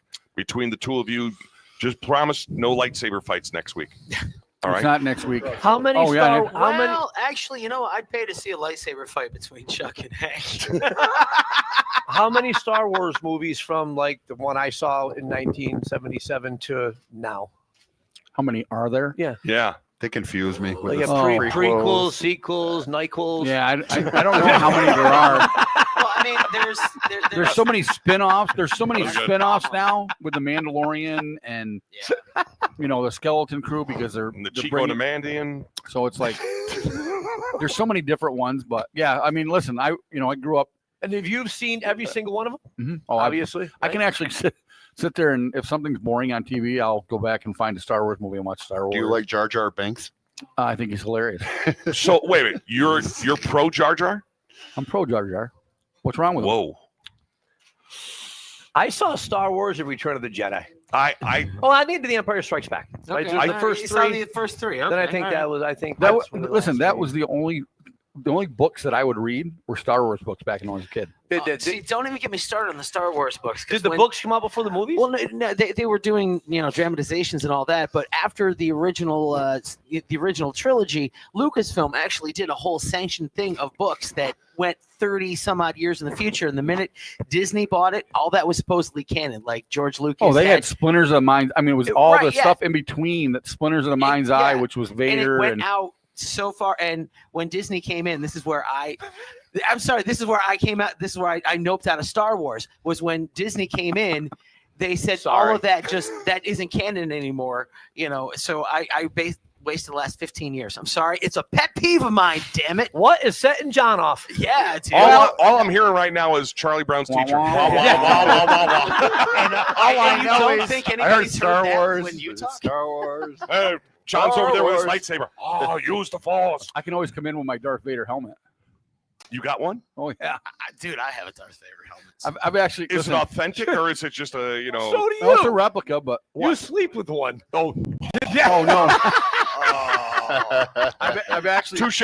I've actually looked at the actual Darth Vader costume, but Really? they're- So they- what is stopping you from pulling the trigger? It can't just be the missus. do it. Have you met my wife? I just said it can't be just. So when I was at the if I Smithsonian, come walking out of the house in a Darth Vader costume, they had the original Darth Vader costume at the Smithsonian when I went to it last summer. With Really? James Earl Jones you can is in buy it. them. There's companies that make like their cosplay. They look authentic. I mean, Yeah, they got no, the this was the noise, the real- buttons, everything. How much? Probably about $1,500. You got it. You got green jacket money. Yeah. Well, I will say I don't use that money for anything else but green You are the jacket. executive. Yeah, between him and Jeff Mead, Jeff could get one of those little stormtrooper outfits and he can get the Darth Vader outfit. No, Jeff would be R2D2. But he doesn't have a lightsaber. No, we put him. He'd have to be Yoda. No, we put meat in Spaceballs. I see your Wow, Schwartz. I is a just big made fight. Andy Camp shake his head on that one. Oh boy. All of a sudden, all these memes are going to start popping up. Snacks versus, Did we find a Halloween costume? I'm Maybe. afraid of where he's going with this. It is 8:08, which means it's time for What's Setting Off Sully, being brought to you by Beans Country Store. They're located at 1128 Ridge Road in Queensbury, New York. I want to say congratulations to Beans Country Store, as they did have second place in the chili contest at the 31st annual Bands and Beans competition at the Fort William Henry Way to on go. March 30th. But Sully, It's like before- kissing your sister, isn't But it? hold on. So today on Beans Country Store social media, Mm. I was this close to going, what's setting off Dan? What's setting off Dan? Because they said they were discontinuing broccoli salad. And so I was April Really? Fools. Come on. Yeah, well, no, I thought of that afterwards. But I mean, at first, I was like, Jeff Bean, I'm telling you what, I will find you. I mean, I know you think you're a tough guy, but you've never been up against this. Yeah, Okay? we're gonna get rid of wings here too. well, I You've never been up against this. I think the best part about it was in the actual, basically the post, he said that it was due to Canada. Well, I don't think broccoli is affected in the U.S. and Canada right now. So that's when I knew that was. It could go either way. that I was think I would have heard from Pablo if they were going to discontinue it. Yeah, well, like I was yesterday. I read it and I was like, And then I said, God, I hate April Fool's Day. I hate it. Well- I am a professional fool. I am not an amateur fool. This is a day for amateurs. Oh, yes. And not for people like me. I'll shine again tomorrow. But this was just too much today. There were a couple of things that set me off. That was that. And then the other thing that they were discontinuing the salad bar at the Log Jam. So I saw that I'm one like, too. are you freaking kidding me? And I'm like, those cold plates. I mean, Dave, we live for things like that. Cold plates. So Dan, ask Shadow's mom. I was told that Mick Foley got in a car accident earlier. What? That's what I was not told. a nice April Fool's joke. Jeez, that's awful. So what's setting off Sully? Well, before we get into it, I think we need to ask Dave the basic questions of what. Okay. Yep. So you go out to dinner with your wife. You have one of them, right? You have a wife. Girlfriend. Girlfriend? Yeah. Oh, that went south. See, there's a rule in broadcasting. That's actually even a better question because it's. Oh shit! One. Sorry, grandkids. Boy, we've kept it clean so All right, far. so when you That's why she didn't buy fuel from you.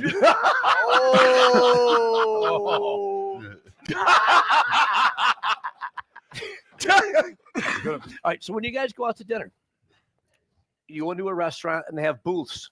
If you guys sit at a booth, you sit on the same side, you sit across from each other.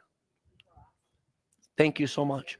Because when people sit next to each other on the same side, we call them same-siders. And You it notice drives Dave didn't me- answer. And he drives me out of I my, was it gonna drives say, me out yeah, of my he's mind. Smart.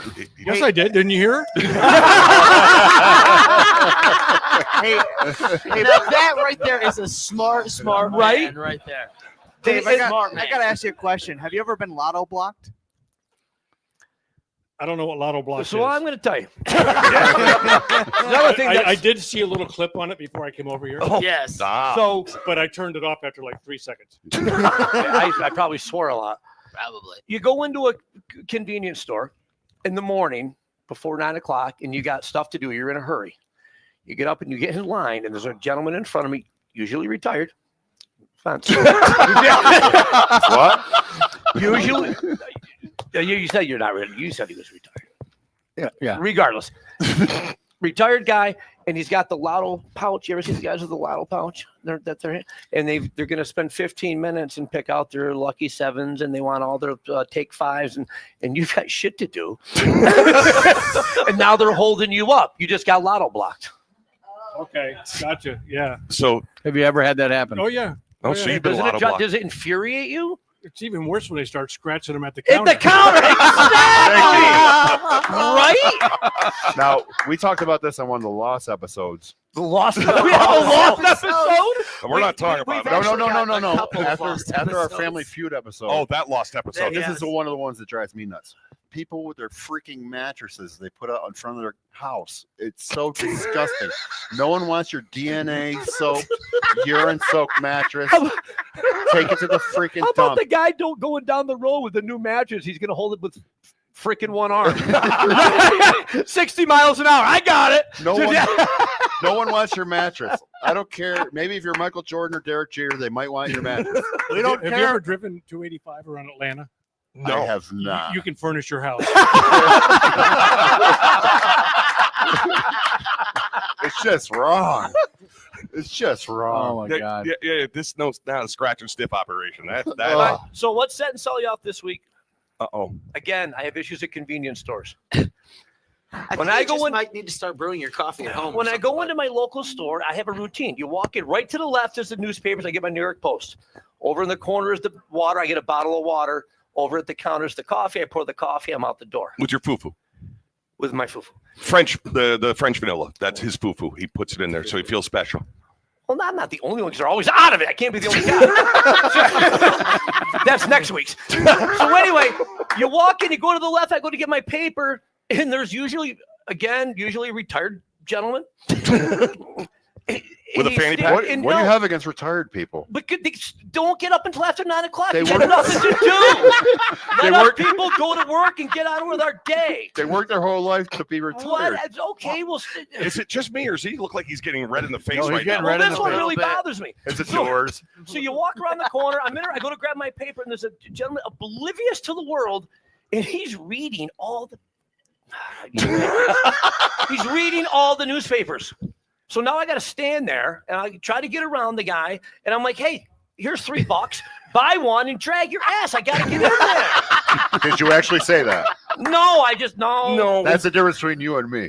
No. And then to take it further, what upsets me, I get said newspaper, I get my water, I get my coffee, I go up. Now the lady bringing me out, now she picks up my newspaper. Now she wants to read the front page. and she wants, well, now it's not news anymore. It could be worse. She could read it to you.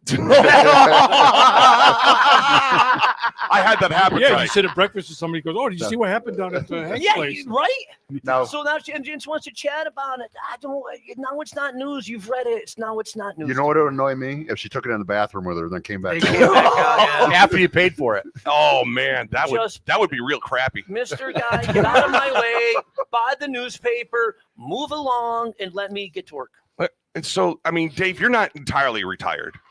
No. So, I mean, when he's, when Sully's going off on these retired people, does that hurt you at all? No, because I'm not retired. I play golf with a bunch of retired guys, and do they all move like turtles? No, they're all late because they're at those standing there buying their scratch.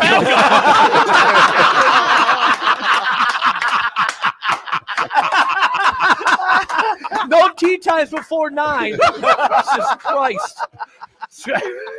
They should sell lottery tickets at the golf course. Ingenious. See, there you go. RJ always has He's gonna have a lotto. I'm on it. So he's gonna be out driving around a lotto cart. Lotto. Spend $3, buy your own newspaper, and just. Where do you play when you're local? I play at Highland. Yeah, all right. I probably see you out there. We're out every Tuesday morning. Yeah, but the thing is, he looks like a golfer. I do too. I've seen your swing. You look like a golfer until you swing. Let's play this year, Jack. Have you played with him? Yeah, he has. Yeah. Oh yeah. He's played at least 10 times with me. I mean, I know that we golf together. Oh yeah. I would not say I'm good. Yeah. No. I mean, your swing is horrible. It looks like Charles Barkley. You and Barkley would be terrible. But you now get the ball. No, Jim the pro. He always comes up. He always sneaks up on us. Really? He always sneaks up to see what I'm going to do. So we had a couple years ago, and LaPointe's out with us on number 6, the elevated hole. I hit driver every hole because I'm an idiot. So note to self, Dave: don't play golf with par 3, you hit a driver? Oh yeah, he does. So I just every hole. So Jim's down there in the Bobcat doing. He's always out there working. He's a great guy. He comes up the hill on number 6. He says, "All right, I got to see it," because they always tell him what I do. So it's me, LaPointe, Adam, and Fiore. I said, I just flicked my wrist. They said it's 112 yards. Yeah, I know. 60 feet downhill. Right? Yeah. I'd rather whatever gets you there. So whatever gets you there. Well, usually I par the hole. So I was already on the green, and Jim says, "I gotta see this." And I look at LaPointe. I said, "Do you mind if I just do it again?" And it's Adam and Fiore. Yeah. Like, do it.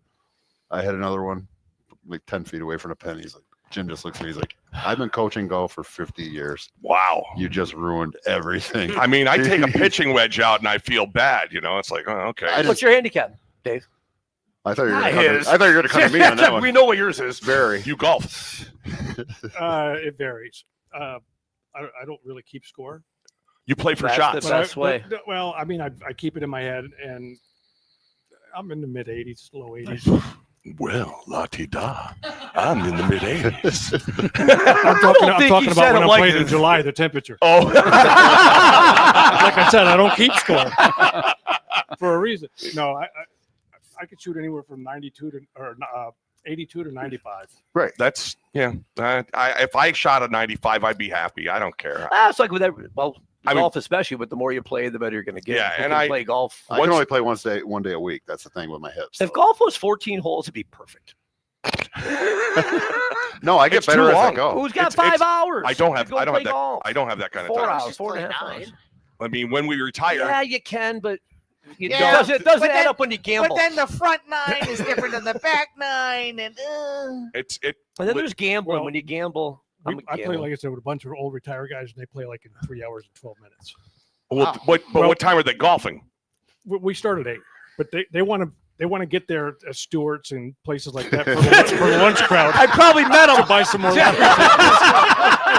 That's setting Sully off now. These damn old golfers coming in. I probably met him. Oh, jeez. I just golf is one of those things. I love playing golf. I love to play. But I just don't.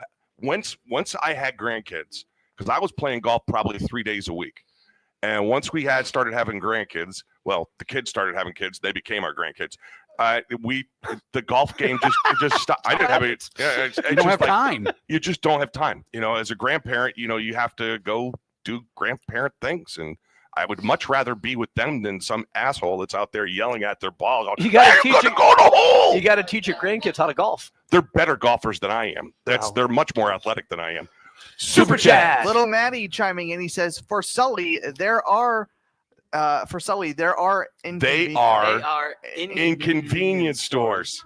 So for Sully, Dude, they are inconvenience He stores. left the radio station 2 weeks ago and he forgot how to read. I'm sorry, but So I used to own a pizza in Delhi back in 1992. It was later than that. No, I was no. Was I it? know it was 1990, 91, and it was hand to God. It was called the Inconvenient Deli.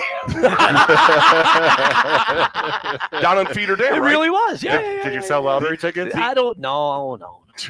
You gotta pass a test for that. I don't know if they had lotto tickets. I don't know if they had scratch offs. And did they have scratch offs? They had scratch-offs, yeah. Yeah, sure they did. There's scratching going on. If you want to get that, like as a business, they want everything. They call the FBI. They check everything out. If you want to get like quick draw, Oh, no wonder I didn't sell it. Can you imagine buying a lotto ticket from Sully? Hurry up and pick your numbers. Get the hell out of here. There's a guy behind you that wants something for real. Wants a slice of pizza. Come on, let's go. Oh, Christ. I just don't understand. They go 17, 49, 97 to me. I'm 1, 2, 3, 4, 5. What the hell are you talking about? With his picking his numbers. Oh, What the hell happened there? I was like, that's what I was trying. I was like, where are we going with that? YPD. A lot of scratching going on there, and it's all with Seth, Oh, that's boy. for sure. And that is what's setting Sully off this week. Brought to you by Beans Country Store, right there on Ridge Road in Queensbury. And the Where- broccoli salad's still on the menu. I was just going to say the broccoli salad's going to be there. but I'm just telling you. And then, like last week, Nine Toe goes and tries to broccoli salad shame me. Oh, yeah. So he goes, look what I got. And he gets this little dinky, little container. Me, I go there. What was the stuff you had, the butterscotch stuff, and where did you get that? Oh, snap. So what was that? And that Oh. looked killer. I love butter. What was that? Well, from a friend of mine, Jen 2 brought you that? Jen, yes, she did. Jen Roselle Whalen. She How do brought I me not get any of that? because Maybe you should be nicer to your best friend. best friend's girlfriend. So I'm just saying, Jen brought me this butterscotch, enough. whipped cream, and then there's A graham cracker crust or crust something? on the bottom. And I'm telling you what, I took a plate of that. Dude, it looked like it was bigger than your head. It was. So I didn't. I said, That's big. I said, new head. Yeah, it's true. I've seen some pictures recently. It's like, wow, what a fat pig. I don't know why. But I get this plate, and I said, I'm going to load the plate up with it. And I loaded the plate up, and it had the graham cracker crust, and then the butterscotchness, the whipped cream, and then What's the your favorite- butterscotch. Oh, What's your favorite dessert? Yes. Fair enough. Good answer. Pumpkin pie, chocolate cake, chocolate chip cookies. Name it. ice cream, strawberry hot fudge. shortcake. I don't know why. Strawberry shortcake Oh. is good. I love strawberry shortcake. Apple Pecan crisp. pie. Oh, I love. All right, so your pecan pie? pecan pie. All right, so you say I said pecan. pecan pie. I say Yeah, pecan. what is it? You Pecan? tell 'em, It's an Dave. Atlanta. It's an Atlanta It's an thing. Atlanta Atlanta thing. thing. I've never been, I've been to Atlanta through the airport, but that doesn't count. So, do they make pecan pie down south with chocolate chips on the bottom of the crust? No, not that That- I'm aware of. What the hell? What Why the- would anyone put Where chocolate did chips? you get that? Oh no, What it's did they it's do? a whole thing. So they pecan pie or pecan pie. Whatever. So you got the goo there, and then you got the pecans and all the whole like that. Stop saying it like that. Pecan. Fancy boy. I'm I trying mean to. the K-Row syrup from Yeah. K-Row George. Yeah, exactly. Oh, right. That's So totally you got what it that. is, And the so what they K-Row do is they've got the level just above the pie crust before you get to the goo is chocolate chips. That's a technical word for it. I have no idea. Listen, I'm a consumer. I'm not a preparer. It's corn Okay, syrup. Brian, what am I I talking was just about? going to say, It's Mr. just Cook. corn syrup. It's whatever it is, Goo. but Can't go wrong with chocolate though. it's too much. Yeah, well, It's I was too gonna much. Who say, says? Whoever said that? Me. Okay. Too much chocolate. If I'm eating a pecan or pecan pie, I want the pecan/pecan pie to be tasting like that. I don't want to taste chocolate chips. Well, and that's where I get. I mean, you cross the line. I mean, will I eat it? Yes. I was gonna say, is it cross the line enough to that you're like, you know what? I say no. I am just protesting. Well, no, if it's there, I'll eat it, but I prefer it not to have the chocolate chips. I mean, and if you're down south and someone served that, what would happen, Dave? I mean, would somebody open up a can of whoop ass? I don't know. I've never seen pecan pie with chocolate chips in it. I'm from Whitehall, okay? So don't start. Your dad's from Whitehall. My dad's from Whitehall. Yeah, all right. So us Whitehallers got something with the pecan pie. Mel, Mr. Producer over here producing. Basically, they say that the chocolate chips helps balance out the flavors. Bull. That's what they I was say. gonna say bull crap No. because a pecan, whatever, pie is sweet as hell by nature, anyways, because of the Caro syrup. It's corn syrup. It's sugar. What about butter pecan ice cream? Is that a thing? Who? Butter What? pecan? Never even I'm heard sorry, that. butter pecan. Don't they sell it at your old joint? Yeah, where you still get the Yeah. discount? Not that I know of. Do you get I the, think you're right. Butter pecan? Yeah, butter pecan ice I'm cream. not making that I up. haven't been there in 5 years. The last time I went to get that You there, were going to buy me a coffee 3 weeks ago. More than 3 weeks Wait, ago. he was It gonna wasn't buy- 5 years. Well, No, you're I right. haven't been there in 5 years. Well, how are you going to give me a He coffee? was going to, but the lottery line was.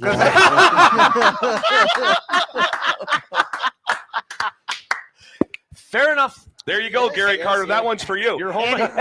Andy Camp says, "How about bread pudding without chocolate chips?" Bread pudding. I don't want chocolate chips in my bread pudding either. What about raisins? Raisins and bread pudding? Yeah, you What know, are we, 7? No. What are we, No. 7 or 87? No, What is wrong with you? I you're associate. being mean to me tonight. I don't know. No, why. it's being mean to Dude, I everybody. was gonna say he's got something So- like he's like ornery. So you know tonight what for some Jen reason. calls raisins and like spider bellies? Your Jen, not the Jen that No, brought me the my Jen. butterscotch. No, not her. I'm telling you what, that was just a dive kill for. her? You know I'm a butterscotch freak. I'm a butterscotch freak. I got my grandkids trained for this, so we go over to the talk of the town. So my grandkids will go to the talk of the town with me, and I've got 7 of them, and 4 or 5 of them will automatically go to the salad bar to see what they've got for pudding. And they give me a pudding report, and if there's butterscotch, these kids are going crazy. Papa, they got butterscotch pudding, and they're all so excited.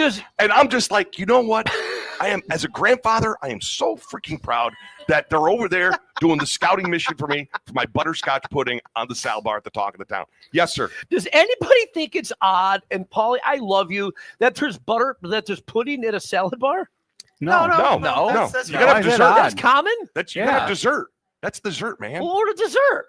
No, that's why you get the salad bar. Dessert is They always after put pudding in. There's always all the at salad every bars- salad bar. When we used to go to the Ponderosa, they had like that kind of stuff. Well, the log jam's different. No way. We also love it Okay, because we Paul. need a place to host this podcast on Tuesdays.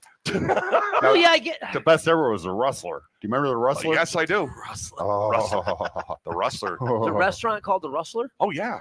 Are You you don't, Where was serious? that? you don't remember the They Rustler? know No, it's where was it? It's where Blockbuster Video was Yeah. for years, and now And it's we're- like a Well, there was 9 delicatessen. of them. What, No, no, remember no, the the five Rustler, guys. Dave? 5 guys. Where I 5 think Guys so. is. Yeah. We're 5 guys. That was yeah. where Rustler was. You never went to the Had a Rustler? Western motif You remember on the the outside. Rustler? Oh. What? No, I don't. You The didn't want name to is the name is familiar. Yeah, it was on I Glen don't Street, remember that. just south of Carvel No, they Ice had- Cream. So you'd walk in, you'd order your Carvel. food like a la carte. Then you go through, you could watch them cooking your food. You get they'd give you like a freaking triangle for whatever your food was. You grab they had the toasted buns. For me, that was a big deal. It's huge. Speaking of where old buildings were, Timmy McGraw was here earlier having a cocktail. What do you Was got? the old George's upstairs, downstairs? Was that here? No. No. It used to be Timmy Sports swore Bay. it was here. No. No, Timmy's. Where was it? it was used to be over where the right bank on the corner on the corner here. Over where Southpaw is? No, that right where you corner ran or the other corner? where you ran the red light earlier. Super chat. Jeff Cummings says, "Don't put the pudding on your salad, thinking it was Russian dressing." I don't. Listen, I'm very careful. I'm very particular about. I do not put the pudding on my salad plate from the salad bar until after I'm finished. I go back and go back and get another So you plate. eat your salad, then you go back and then get you the go back and pudding get the pudding. separate, I Yeah. get the pudding separate. I don't put and it. then you eat your pizza or whatever. No, I don't eat.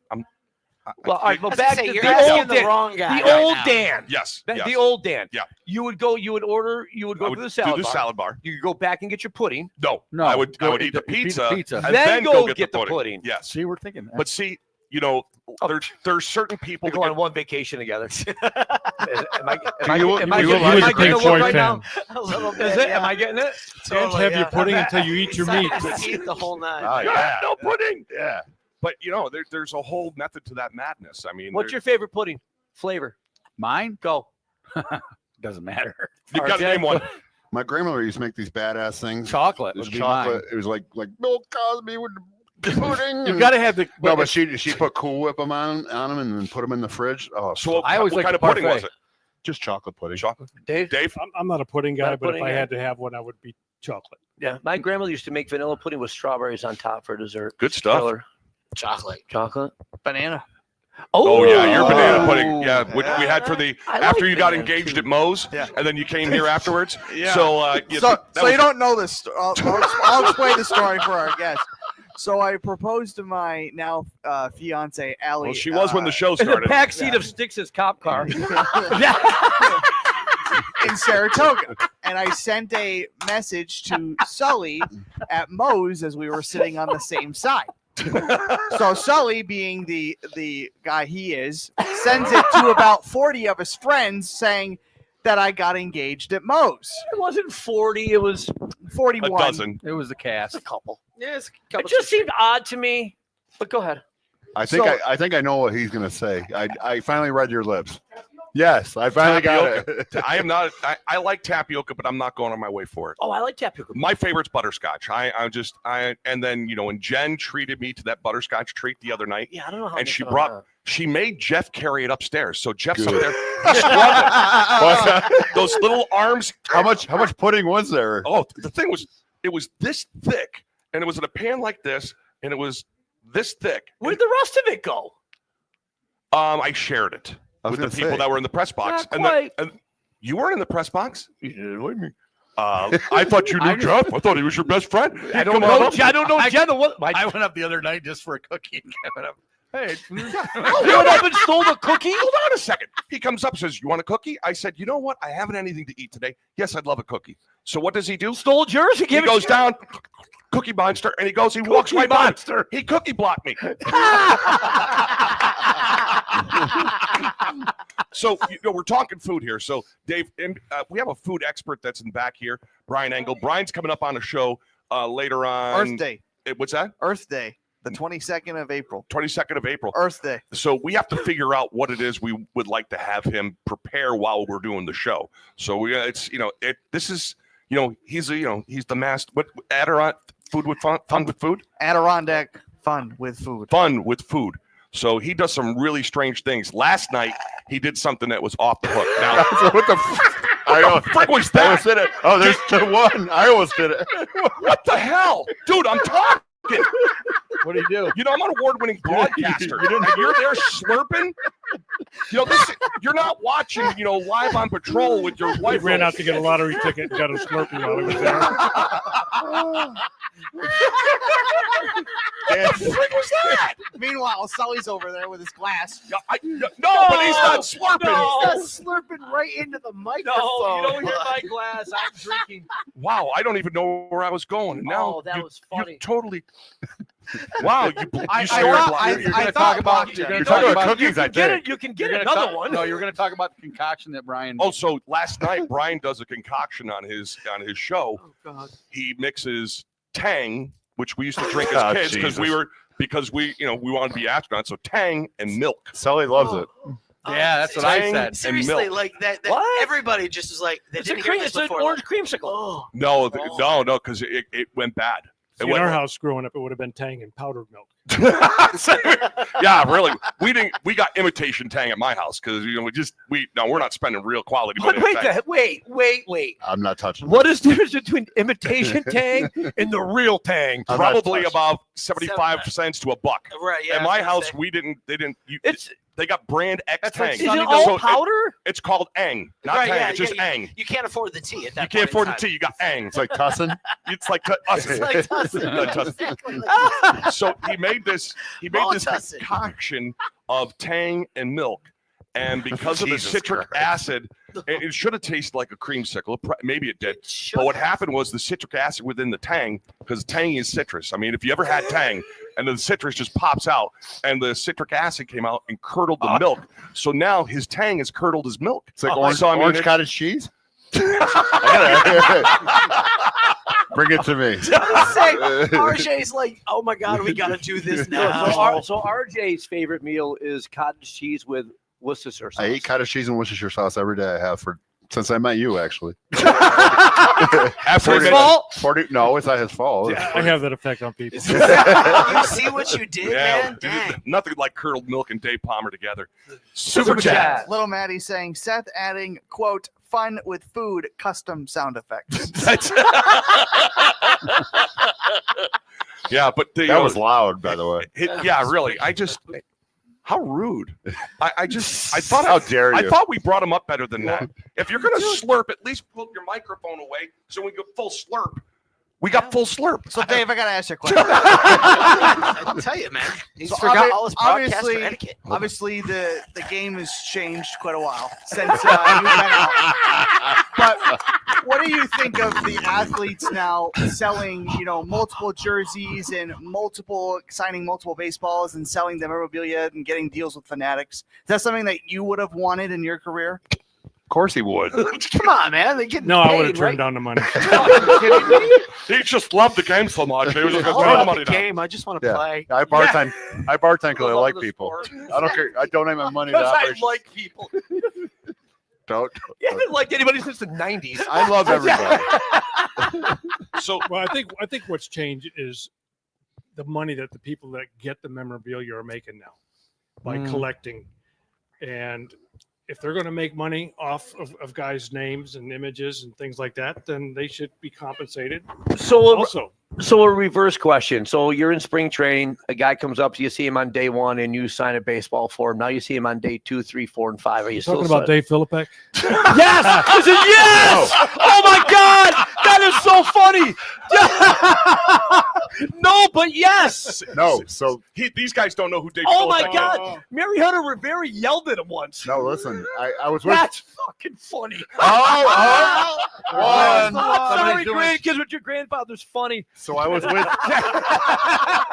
So Sully. That is Before I came to the show, I was with Phil Peck over at Randy's, and he said, "Tell get his Palmer." autograph. No, he said, "Tell him he's not lucky. That I'm coming to a pen with 100 cards because he Oh my will." God, that just made my whole night. Besides seeing my dad. Wait, Phil's the one. Yeah, he'd come up to me in spring training and say, I said, I don't need to sign any more cards. No, take this into Gary Carter, get him to Yeah, sign for him. that's Are you serious? the one Oh, dude, you that's don't even so know. him. Philip Peck Take this doesn't. into Pete That's Rose. He his doesn't wife. give a shit. Listen. He doesn't. Mariano Rivera yelled at him. I know. Listen. What happened there? No, because he'll go back and get your autograph 8 times. I know the story. I love Philip Peck. He's my brother. I'm the only one. There's 2 people who have seen his basement, me and LaPointe. Yeah, LaPointe's you've told me about it. He has shit. You should see. It's almost like Hall of Fame. Are you talking about- He has bats. He has bats autographed by everyone. I don't care if it's Stan Musial, Dave Willie Palmer? Mays. I'm sure he has Dave Palmer shit and LaPointe stuff all over the place. But the flags, that he has signed from the Masters, he's like a pen pal with Gary Player. He has flags He's a signed. pen pal? Ask him next time you see him. It's not like he's I hard- didn't know Dave could actually write. I didn't know there was pen Oh no, pals. so still. it's no. He has RJ, we only call them Facebook friends today. these flags. So he has probably 50 different Masters flags signed by Jack, Arnold, and Player. Literally, But why so many from the same guy? the 3 best golfers Sell ever them? played in the Well, Masters. sell them. Yeah, and that's the thing. I So guess. I knew somebody, a professional athlete, that the only way he would sign an autograph was if he personalized it to you. So It was he just wouldn't write his name Because down. that totally That's lowers what the Pete value, would right? do. And that's what you would get your name on there. Some kid would come up and say, Pete, would you sign my card? Pete At Rose? a card show, and he's, what's your name? Alan. To Alan, best wishes, because he knows Alan's Yep. getting it for some guy out Right, there. right, He's right, gonna right. Give him $10. Yeah, talking about I saw Dave that Phillips? down in Saratoga. So, it was one of those things when I first saw it, I was like, because Pete was sort of rude about the whole thing. He should be angry. Well, but the whole thing is that I'm like, wow, I can't believe he's just that. But then I saw what was going on. These people were giving these kids baseballs and cards and stuff for them to go over because they're kids. Let's just sign it for the child. And then Pete was like, this is how I'm making my living right now. This is how I'm paying my bills. And you're sending somebody over here taking money out of my pocket. And that's basically what was going on. And I understood that more afterwards. So, well, that's like the Comic-Cons. Jim Lawson's on. So he'll be at the Saratoga Comic-Con. Jim's the Teenage Mutant Ninja Turtle artist. The original. He's one of the original 5. So I don't think he's heard for money. No, well, no. So no, but the thing is that like you go to a Comic-Con and I'm sitting there with him. Is that like the sign for the get off? So the guy, I go over and I wanted to get a comic book personalized. That's Lawson did the cover for it. That Jim did the artwork for the cover. So I went over to this guy and I go, "You got anything Teenage Mutant Ninja Turtle?" I'm looking, I couldn't find anything. An hour later, he comes walking over with a pile of about 30 comics and asks Jim to sign them. And Jim's a nice guy where he'll just sign them. After he got done, I just looked at it and I go back over. The guy's got them for $50 a comic now. So I said that. So Jim's changed. A lot of people are changing that now, where they're charging. I do. I charge for my autographs now too. I would I'd feel proud. I'd say, good, go make money. If you can make money off my name, good. See, that's where I was going earlier when I said I should have signed your card, 40 years I know, ago. 45 years ago, Dave. Well, because back then I only had to give a quarter for someone to take my autograph. You could have signed a picture. I got to give you $10. You could have signed a picture of us. I still got it at the house. Yeah, but there's guys in baseball that just it's hard to get to them to sign an autograph, like Mike Trout. So we had Mike Trout at Chase Sports one time. He makes $450 million. But they flew him out here. He flew out here. He's from New Jersey. Yeah, he's a Jersey. So he came up, and people were actually flying from Anaheim to out here. They were shipping all of their items because they could do so many items. They were shipping everything out here. They said it was cheaper and easier to get all that stuff autographed and take it back than it was to get him at Anaheim. It's a whole thing altogether. I just I remember going. I'll just use Cincinnati for an example. Every single trip into Cincinnati, whether it's 3 a.m, 3:30 in the morning, when the bus pulls up to the hotel, the same 5 or 6 guys are there with notebooks, freaking full of cards. There's first cousins, and it's the same guys. I saw a guy in a suit in New York City, in Manhattan, running down the street after somebody who's kind of snuck out the side door from the hotel, running down the street in a suit trying to get an autograph. Yeah. Can I tell you a true Philip X story? This is true. He was in Detroit. Adrian Dantley was a crossing guard. Who? Adrian Dantley, basketball player. Played for Detroit. Yeah. 6'8". I think he's 6'9", Hall of Famer, I'm pretty sure. Crossing guard. He was a crossing guard? Yes. After basketball. Philip X saw him out. He's got a signed basketball by Adrian Dantley. Because he saw him being a crossing guard? No, he knew he was there. I don't know. That's what he does. Are you kidding me? No, I'm not. Is this the same guy that used to have the collectibles? No, that's Slack. No, that's Rob Slack. That's Slacker. I love Slacker. Oh, yeah. That's one of my brothers. So what's the coolest thing you've ever autographed? We could make it happen tonight. I'll make an exception. First of all, it's an honor when anybody asks me for an autograph. Yeah, it is, I agree. Right? And there's 3 things that I would not sign. I would not sign money.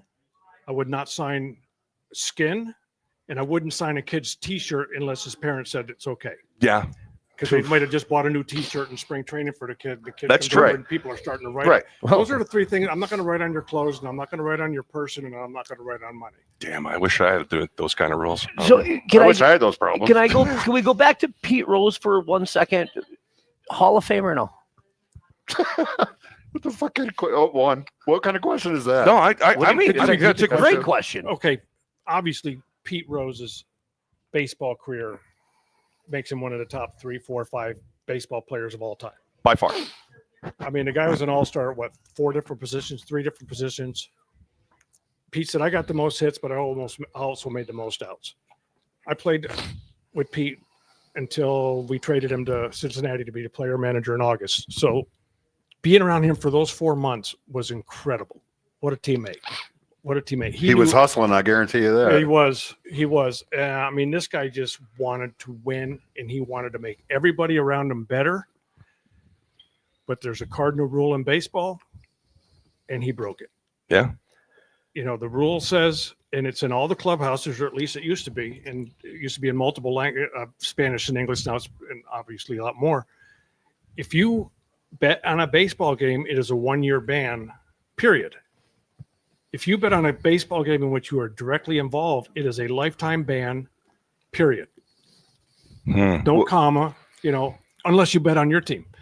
So I guess the bigger question is the Baseball Hall of Fame a separate entity from Major League Baseball?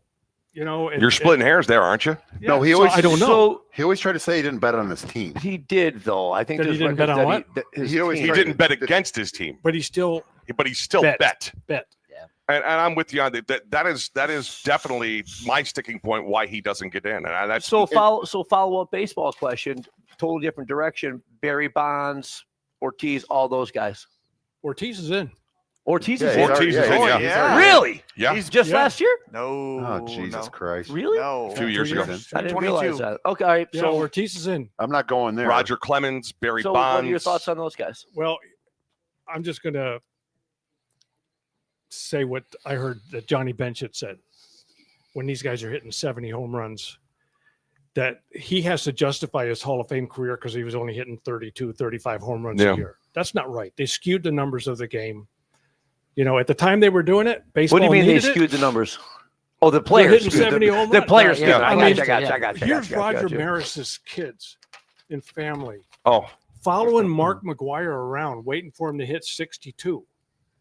And the guy's cheating. yeah, and he admitted that he was HGH. But my 2 cents on that, and Major League Baseball was complicit in the fact that they knew what was going on. They did. The general managers, the owners, They won't admit managers, that, though. they knew. I get that, but they won't all admit knew it. what was going on, and because it was good business, we're just going to go with the flow here. Chicks take the longbow. And that's exactly. So They needed that. And my 2 cents on that is that Major League Baseball knew what was going on, and as long as it was good for business, it was okay. And then as soon as, well, you know, where it's a little bit questionable and it's a gray area and blah, blah, blah. Oh, now we're going to get all high and mighty. And Bud Staley can say, well, they're going to have these guys banned from baseball. Bud, you were in charge of the Milwaukee Brewers. You knew what was going on. And you said, okay, go ahead. And that's what they all did. And that era, for my 2 cents, they did what was permissible by their bosses, by the people that were running the game at the time. And I know that a lot of people say, well, I agree. They, it's hitting 70 home runs. Mark McGuire hit that many home runs. Doesn't belong in the Hall of Fame. And that's it. Barry Bonds, I think he belongs in the Hall of Fame. That's my 2 cents. Roger Clemens, Hall of Fame. That's my 2 cents. But the fact is, Major League Baseball knew what was going on, and they let it go on, and they just kept going. And then they get on their high and mighty horse and ride off and say, "Oh no, that's bullcrap." That's the way I see it. Right. But you know what? When they were chasing the record, baseball needed it at the time because they were just coming off. Well, of with that strike. Sosa and McGuire. But it has a trickle down effect. My son was drafted after his freshman year in college as a pitcher. He was throwing upper 80s to around 90. It was a draft and follow. He didn't sign. The next year, he was going to tryout camps and he was hitting 92, 91, good curveball, good control. And guys were cheating. Yeah. Throwing 95, 96 at these tryout camps, and he had no chance. Yeah. He had no chance of getting redrafted because he wasn't going to cheat. Yeah. Can I say something? I think the one thing, and it is cheating, but a lot of times what the steroids help them do is recover. It's a long season. He could tell you 162 games. That's a long. Peter Peltz. Yeah, but you know what? The guys that didn't use it still have the same recovery. So It's Pete Peltz. It's a long season. Pete Man. Peltz described get it that. best to me. Do you know Peter?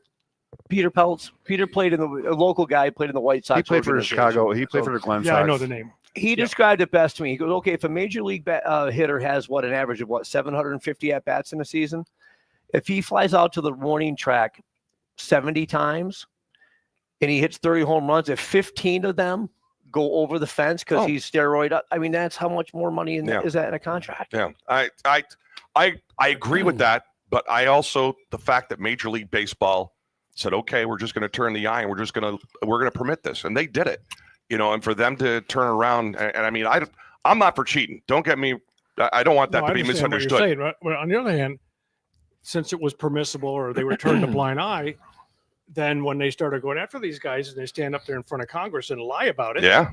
Rafael Palmeiro.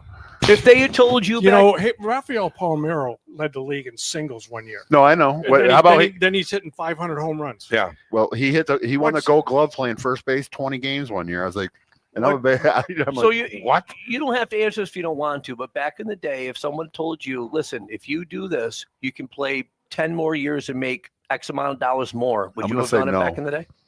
No, I don't think so. No, I wouldn't have. And the other part of that too is when I played, we didn't know what steroids were. Right. No. Yeah. You know, I mean, we knew of a couple guys that were doing it in the league, maybe a couple, Yeah. but we didn't know what they did or No. what they did. You know, all we knew was it was Interesting. going to mess you up if you did take them. I noticed in the late 80s, and I hate to call out the Phillies, but there were some of those guys were gas out of their mind. The Phillies sucked in the late 80s, Hunter. What's your That was They should have that done was more. That was the early 80s.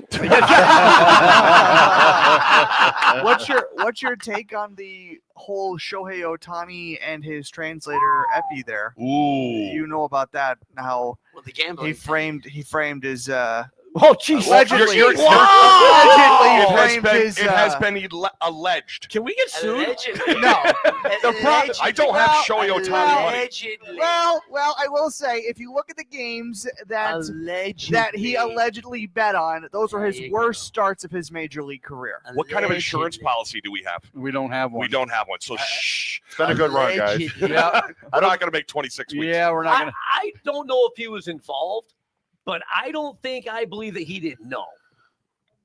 I don't think you can be missing $30 million out of your bank. Yeah, but if you're account. wait a minute, if you're this is what drives me nuts. Yeah. So these big organizations, NFL, Major League Baseball, hockey, they all go through DraftKings and all these other places, and it's legal. So how do you tell a player or a family member of a player that they can't bet? You can't. Well, You got college kids that are bet. You got college kids that are betting on college games, and you know that they're doing it. Yeah, but if they get caught, boy, wow.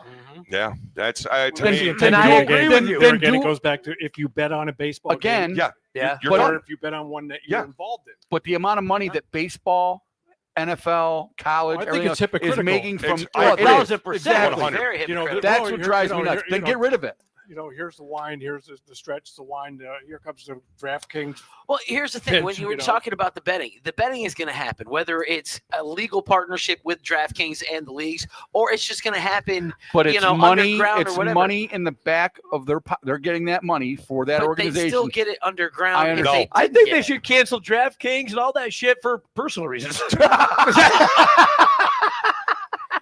I'm not that good at it. We'll take one more break. We'll be back with the end of Talking Smack Week 24 at the bullpen right after this.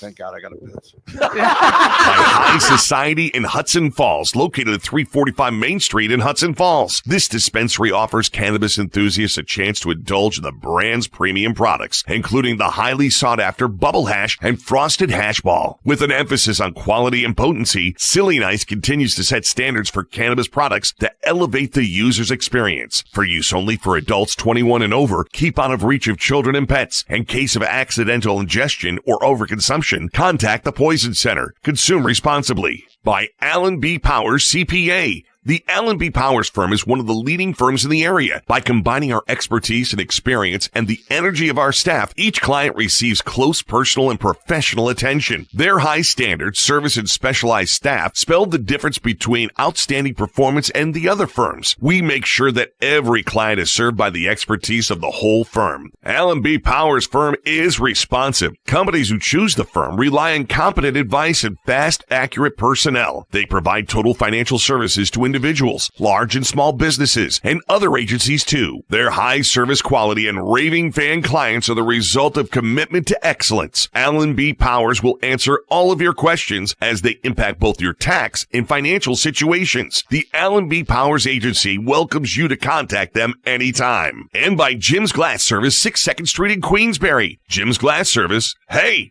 Thanks for the break. Jim's Glass Service offers the best service for all your commercial and residential glass and window needs. A division of Fish's Majestic Enterprises. Jim's Glass Service is a trusted glass company located in Queensbury, specializing in both commercial and residential glass services. With their team of skilled professionals, they provide top-notch glass installations and repairs, ensuring customer satisfaction and quality craftsmanship. Jim's Glass Service. Hey, thanks for the break.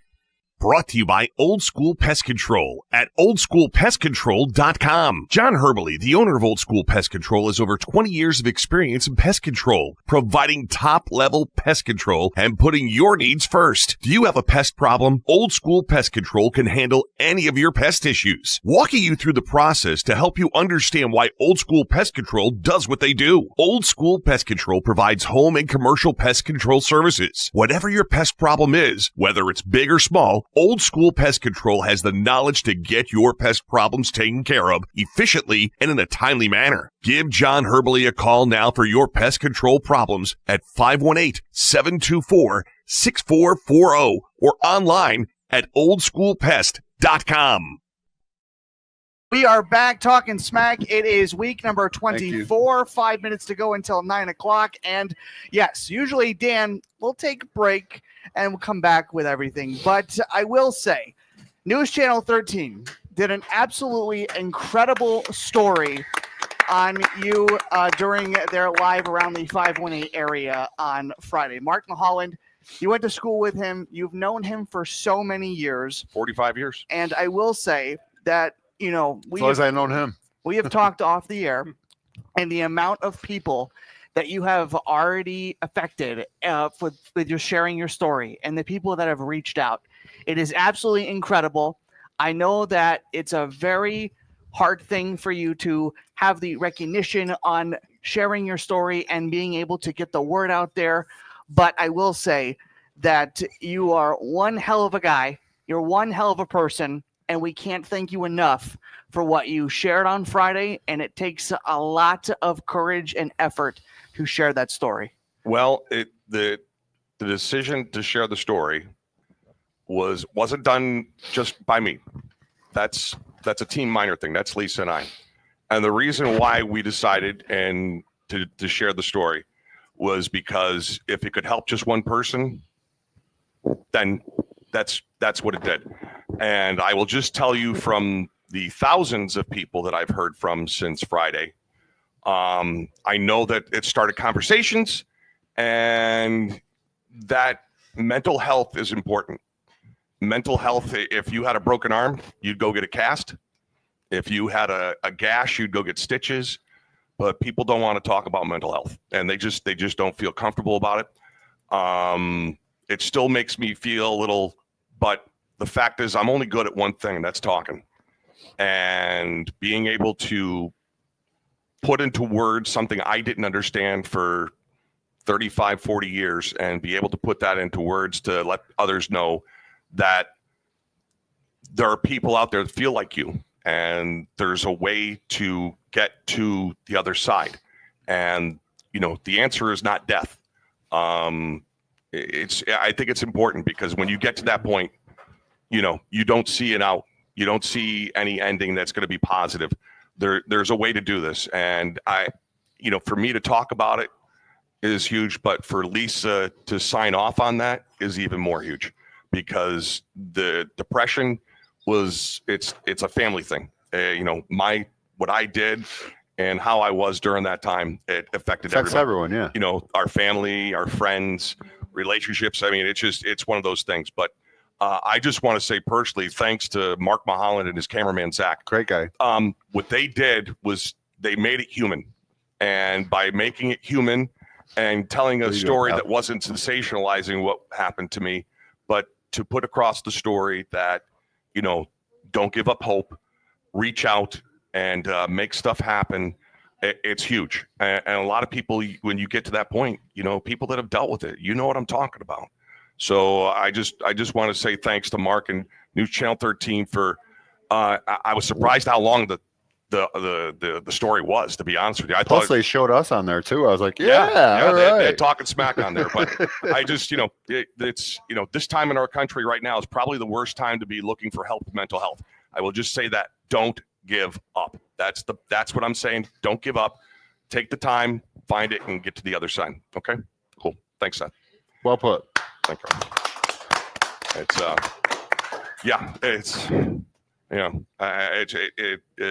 Sully will say jokingly, it takes a village.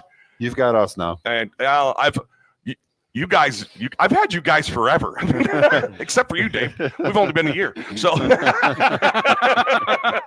but yeah, that's cool. Oh, before I forget. So, each week on our show, our guests, what we do is a token of our appreciation, because I appreciate you coming on the show. You don't do these things, do you?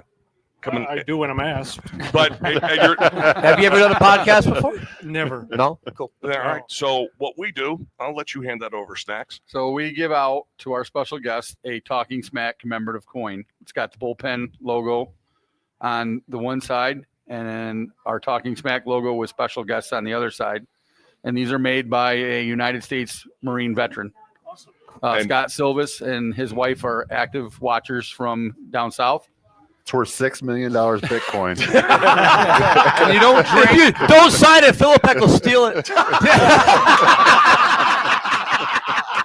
Well, we wanted to give it to you. As a token Thank for you. coming on the Thank show. you, Hank. or one drink downstairs, however we want to do I it. will tell you this, and growing up around here, I didn't care what team you were playing for, and this is the way I've always been. I didn't care what team you were playing for, wherever you were playing, and whenever you were pitching, I was rooting for you. Of course, Glens Falls. But that's one of those things. The whole area takes ownership of you when you were out there pitching like that. And I can remember as a kid growing up, and I'm saying, man, Palmer's on the hill tonight, and I would go read that box score the next morning to see how you did. And it just, and to have you here with us tonight, it means the world to us. I really thanks, Dave. Thank you. Can I ask him one more question? I appreciate that, and I always tell people the greatest part of playing for the Montreal Expos, other than they were a great organization, I love Montreal, was I got to share it with you guys. Yeah. And Glens Falls and this whole area, because you're so close. It's closer than Boston and New York. And I never pitched without family, friends, coaches in the stands. That's a good feeling. And, to be able to share it, with my classmates, which I got to give a shout out. We have a breakfast once a month, the class of 76 guys. And sometimes we have 15, 16 guys at the breakfasts. Does Keith ever pick up the bill? Never. Okay. Keith would be Keith Laux, Right. Wes's dad. He's the best. And I We're also friends. want to say one more thing real quick. Winning a championship is extremely hard. Yeah. And what Rob Girard did Oh my is God. amazing. To win Seriously. one is really hard. Well, To win speaking of two in a row is I'll get him on here. Winning two in a row is doubly hard. And being And to do it undefeated. undefeated. Yeah. What's Rob- the rock on your hand? This is a national championship ring from 2012, Parkview High School. Really? We were back-to-back champs. That's why I know it's hard to win the second one. Yeah. And we were voted number one team in the nation. Wicked cool. And the first baseman for the Atlanta Braves, Matt Olson, was our number Oh, one he hammers pitcher the ball. and obviously our number one hitter. Yeah. Wow, very And cool. Just That's a, neat. Just Matt a Olson super kid. So, hammers the ball. Rob, congratulations to Yeah. you and the whole staff and the whole program. It's amazing what you've done. So proud of you. He's a great guy. He was a JV coach when I was the varsity baseball coach, and Cam came on as the modified baseball coach, and just awesome family. That is cool. I have to ask you, Dave. When you're going around third base with the Phillies, I have to ask about that. Oh. Ladies and gentlemen, Dave Palmer. And have a great night, everybody. Yeah. I would be remiss if we didn't ask about that. I thought we were going to get out of it. That had to This close. freaking How come hurt. I don't know what we're talking about? Oh, I'm a you Philly don't? fan. No. Well, we're Look. gonna find out. All right, I'm coaching Glens Falls High School. We're in the dugout over at Morris Fields, right? And I'd see 3 or 4 guys huddle over in the corner laughing. I'm like, all right, you guys go run. Why? Because I know what you're looking at. Oh, you know. So for I those did that not. don't know, no, Did we can't. not. It's Major League Baseball. We can't. Oh, No, okay. I did Sully. not. It had to hurt. I did not trip over third base. That's So a You're myth. just feet. You took a whiskey flip, right? No, I never touched the base. First of all, they never show the double I hit off the top of the wall. Okay, I had to have gotten on second base somehow. Well, you're born there. So there was a wild pitch, and I was the slowest runner in the league. And I'm running in the third. Vance Law, former teammate of mine, playing third base, and he's standing there like this, and I'm running, and all of a sudden he stands up in front of the base, puts his hands up like, "Don't throw it." And I'd already started to slide. And, and stopped, and I caught a spike. And I think it's still the highest pole vault, triple jump, whatever you want to call it, in Major League Baseball. That was on This Week in Baseball. But you know what? It's not funny because Pedro Guerrero did the same thing in spring training and didn't play till August because he blew his knee up. Yeah. So I was fortunate. I got a little hairline crack in my wrist. Really? From that? Yes. It was a wipeout. Oh, I know it was. I've seen it. I think I got a concussion in the next inning. Andre Dawson hit a line drive off my back. Jesus. I landed kind of sideways. It hit my back and it hit my funny bone. I'm going towards second base. Little ballot stuff "Are you out." kidding me?" So I look over at Hawk at first base. He goes, "You all right?" And I said, "I took your best shot and I didn't go down." So 5 days later, I'm pitching against them in Chicago, and I walk up to Hawk, and if you guys have ever seen Andre Dawson in person, okay. What a specimen. Yes. Oh, he's the MVP in '87, I think. I walked up to Hawk at the batting cage, and I pounded him in the chest. Yeah. "Oh, what's that for?" I said, "The next time I throw you a cutter out over the plate, hit it to right field." Oh, my First God. time up, he gets a base hit to right field. I turned around and went, "Perfect." Super chat. Mike Leonard says, fantastic show. Please bring Dave back next year. Laughing emoji. We love you. Dan. Jeffrey Bean says, the world is a better place with you in it. Words to never forget. Sarah Jane says, great show again, everyone. We love you, Dan, and thank you for sharing your story. And a good show tonight. Yes, very good. All right. Dave, you got one more? There's a gentleman at the bar. His name is Jimmy Davis. What are you, Kaz? Who says he caught you in Legion Ball. Everybody caught me in Legion. I had a guy come up to me at the Gloversville. Goes, "I got a hit off you in high school." And I'm like, Yeah. Stand in line. That's so great. if it helps you get lucky, you could say you got two. But I'm pretty sure you didn't get any. There you go. Great job. That's all I got. Dave, thanks for being on the show. Thank you, Great guys. show. This was awesome. That was awesome. Thank you. You got to thank some people here? Yeah, a big thank you once again to Great John job. Baker, Sandy Sullivan, Matt Sullivan. A big thank you also to Tim Jackstead, and also a big thank you as well to Andy Camp and Sarah Jane and Jeffrey Bean and Mike Leonard. Very good. Next week on the show, we're scheduled to have our buddy Chuck Aiken. Chuck, I know you're watching tonight. Do what you got to do. If you're here, you're here. If you're not, we'll get you on one way or the other. Bring your lightsaber. And then we'll have a little lightsaber battle. And a great show tonight. We'll be back next week, week number 25. It's a quarter of a century of shows. And don't forget also joining us in 2 weeks for our, what is it again? It is our half anniversary. It's our 6-month anniversary. Defenseman Ryan Conroy and forward Shaw Boomhauer. Oh wow, we're gonna have. Oh, That'll be fun. Oh yeah, they'll see. Gonna be, they'll be cutting. After the season, too, no holds barred. No, I know. Shit all over Jeff Mead. We will see you again next Tuesday night, live from the bullpen for week number 25 of Talkin' Smack. We'll see you then. Fish stick.